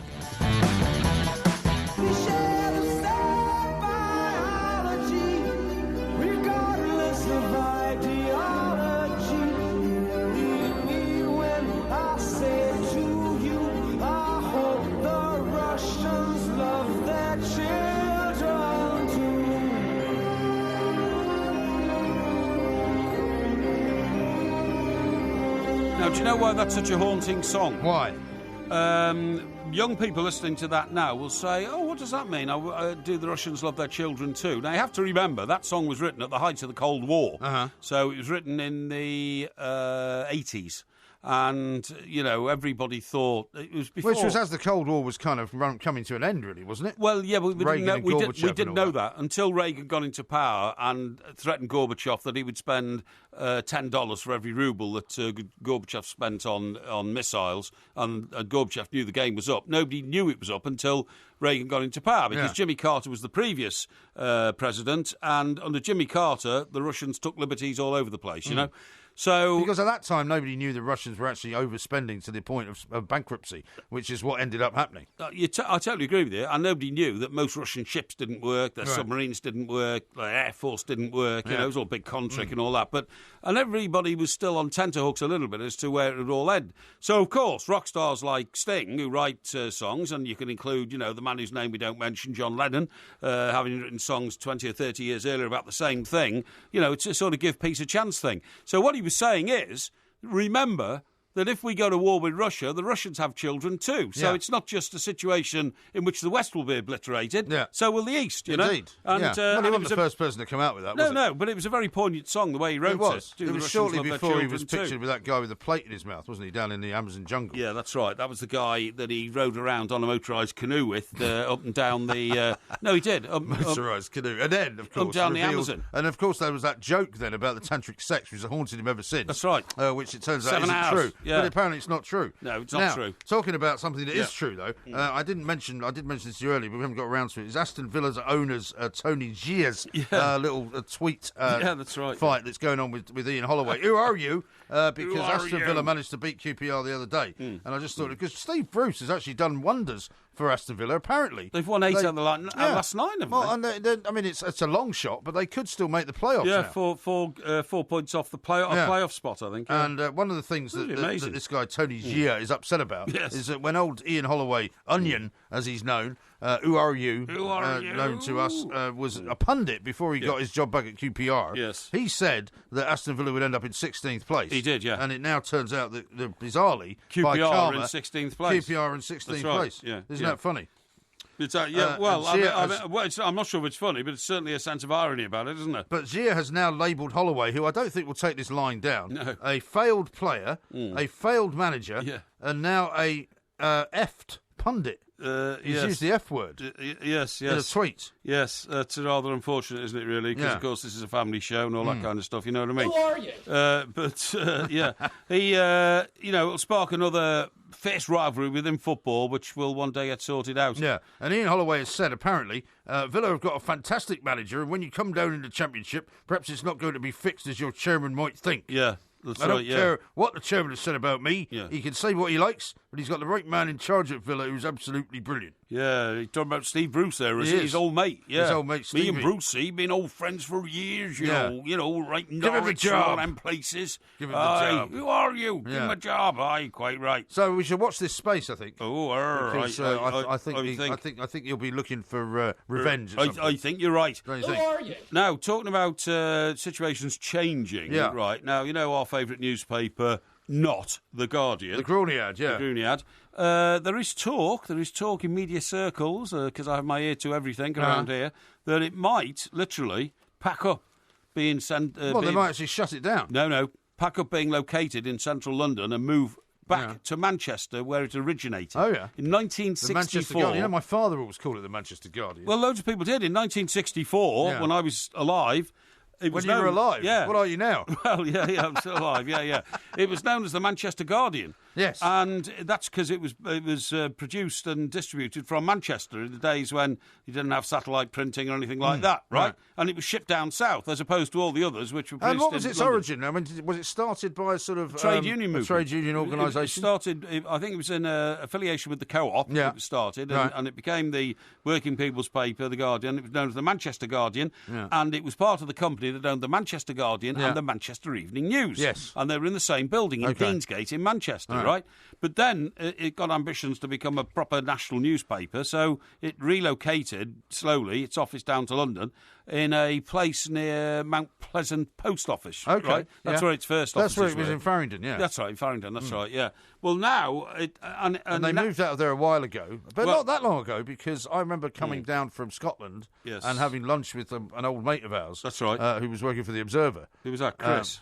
Chris Boffey, yeah. Chris Boffey, yeah. And that would have been around about 2008-9, Yes. so they've only been in the new place, certainly less than that, anyway. But anyway, the new place has proved to be prohibitively expensive, allied to a massive expansion... That's what they call the media village of sort of King's Cross. The media village of King's Cross. Massively expanded the online operation, which has proved to be a disastrous investment in terms of a return in advertising and all that kind of stuff, you know. And they've now got to restructure the whole place. They might even have to, and we've touched on this before, the design of the shape of the Guardian is called the Berliner. Because it's neither broadsheet nor is it tabloid. Yes. So they had to it's a build... unique size. So they had to spend about £80 million on very expensive presses to print it that size. Anyway, that's turned out to be a disaster as well. So the Berliner presses are too expensive to run, it is said in some circles, and there is talk that they may have to, ironically, go to one of the tabloid media groups, including News UK, the owners of Talk Sport, and ask for space on their presses to publish in future. A total irony, considering that The Guardian published a story, which later found out to be erroneous, about phone hacking, which many believe led to the closure of the News of the World. Well, indeed, absolutely right. Well, we shall see. I mean, the thing about The Guardian that a lot of people don't know is that it is a charitable trust run by the Scott Trust, and it doesn't make any money at all. That's right. And if it wasn't for the fact that it was a tax-free charitable organisation in the commercial world, it would not survive. No, of course it wouldn't. So there we are. No. Now, talking of things that are in the papers this morning, have you seen this set of pictures of Rod Stewart? In one of the papers, in The Sun, in fact, on page 7. And where is he? He's working out. These are pictures, videos that have been put online on YouTube by his wife Penny. Right. And it shows him basically working out first on a cycling machine, then on a rowing machine, then on a running machine, and then lifting some weights as well while wearing a Celtic shirt. Indeed. Have you seen it? We are cycling, it says. Do you think I'm sweaty? We are and hot legs. Do Very good. you think I'm sweaty? Well, it's hot obviously why. legs. It's obviously why he's in such good shape. And then on the weights, and he weighs it well. He weighs it well. Yeah. Well, funny enough, I was talking to people who do business with Rod a week or so ago, and he was in LA. and they were taken off that day for a big concert in Mexico. Yeah. Because he's still, believe it or not, and this is one of the reasons why, obviously, he does all this keep fit stuff and all that, he's still touring the world. And still getting up onto stages in very hot countries like Mexico and doing 3-hour sets, you know what I mean? Yeah. Which is quite amazing, isn't well, it? Well, rock stars now spend more money guy. actually on having people like physios spend time with them and travel with them. Yes. And chefs than they used to spend on, the booze and drugs and all the rest of it. Yes. They used to go on because it's no longer the thing to do. Yeah. Now, there's lots of other interesting things going on. Have you seen, because I was having a conversation with Paul Breen Turner the other day. Oh, yeah, and we may speak floating around on his hovel of a boat. Well, I don't know if it's a hovel, but it's not a very big boat, 40-footer. Somewhere down near Gibraltar. That's right. But we may get him on the show later on tomorrow night. Well, as a bit of a joke, when the Gibraltar situation erupted, everybody said, send Paul Breen Turner in on his 40-foot boat. He'll sort out the Spanish Navy. Well, he's been seeing the Spanish Navy all this week. But have you seen all this photography, various stories that have popped up about how the Mayor of Gibraltar is a former Miss World? Yes, I've seen that. Which is quite bizarre, isn't it? It is very bizarre indeed. She's a former Miss World. She's now our first officer, isn't she, in Gibraltar? Well, she's called the Mayor of Gibraltar. Mayor of Gibraltar, that's right. I mean, I think it's some sort of an honorary position because there's pictures of her in mayoral robes and all that. Listen, but we might have to get a clarification from Mr. Breen Turner. Well, we might have to get him on to see if he can interpret the situation for us. I totally agree. Yeah. Listen, I'm going to show you a picture of a woman, and I want you to tell me who it is. There's the picture of the woman. It's on. It's in the picture on the left of the main picture of the woman. Yeah. Who's that? I don't know. Could be any number of different women, I suppose. Well, the first time I saw it, I thought it's Donald Trump's wife. It does look like Melania a little bit, yeah. Yeah, but it's not. It's not her, is it? Melanie Sykes. Melanie Sykes, yeah. Also called Melanie. Yeah, also called Melanie. How bizarre. Isn't that amazing? That doesn't look like just Melanie Sykes. Yeah, no, it doesn't. Anyway, there we are. Right, OK, now then, just one or two little things. You talked about furniture before. Yeah. You and I are going to do a little promotional video because we are taking a rest day next Monday evening, aren't we? We are. Yeah. Yeah, because it's Easter holidays, basically. Well, I'm going away with the kids. You are. It's not actually Easter weekend. No, but it's the start of the Easter holidays. Easter holidays started actually last Friday. That's right. So the kids are off for 2 weeks. Exactly. Now, I am going north to take in an Everton game on Sunday afternoon against Leicester, which is great. I've just had the renewal papers through for my season ticket at Everton. Something else I've had to be dealing with today. All right. Which is something. The renewal papers? Yes. What's involved in that then? Well, for your season ticket next season. Don't you just do it online? Well, you could and all that, but I'm trying to negotiate a seat that I want. Oh, you want a better seat? Well, sort of. I'm trying to sort it out. But anyway, there we are. Now, the point is... you want a better seat or a worse seat? Well, I want a seat in a different position to the one I've got now. OK. Yes, that's all, OK? Right, OK. Yeah, so...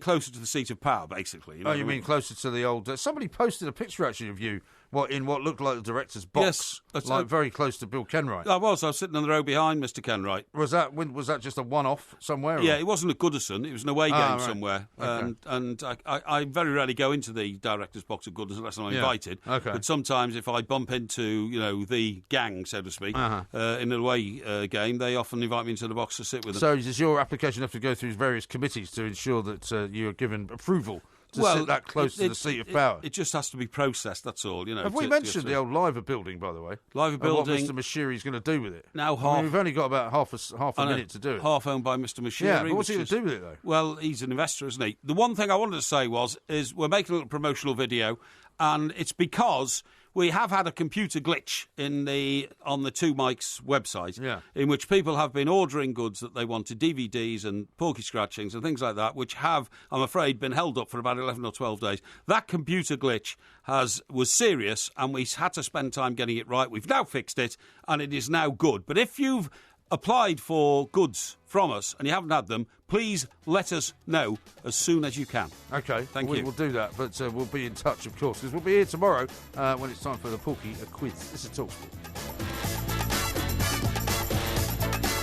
Don't forget to come back tomorrow for another sparkling, as fizzy as a bottle of champagne podcast from the Two Mics.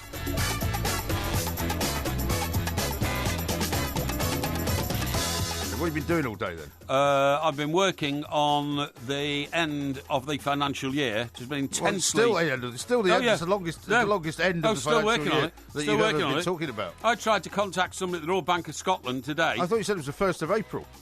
No, it's the 5th that it all ends. The 5th of April. Yeah, which was... when is the 5th of April? Well, it ended an hour and 39 minutes ago. Oh, OK. Yeah.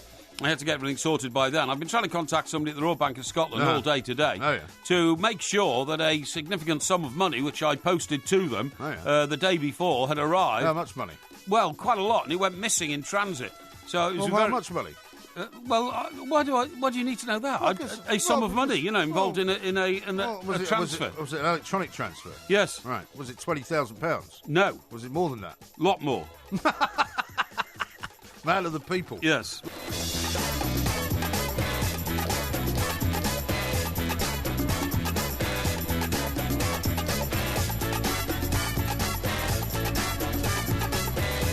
There is talk in media circles, because I have my ear to everything around here, that it might literally pack up being sent... they might actually shut it down. No, pack up being located in central London and move back to Manchester, where it originated. Oh, yeah. In 1964. The Manchester Guardian. My father always called it the Manchester Guardian. Well, loads of people did. In 1964, when I was alive...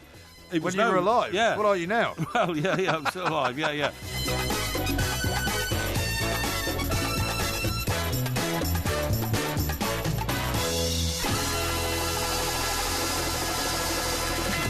Don't phone your mother. Phone Talk Sport. Football on DAB Digital Radio and 1089 and 1053 AM. Athletico Radio. Talk Sport. So, of course, rock stars like Sting, who write songs, and you can include, the man whose name we don't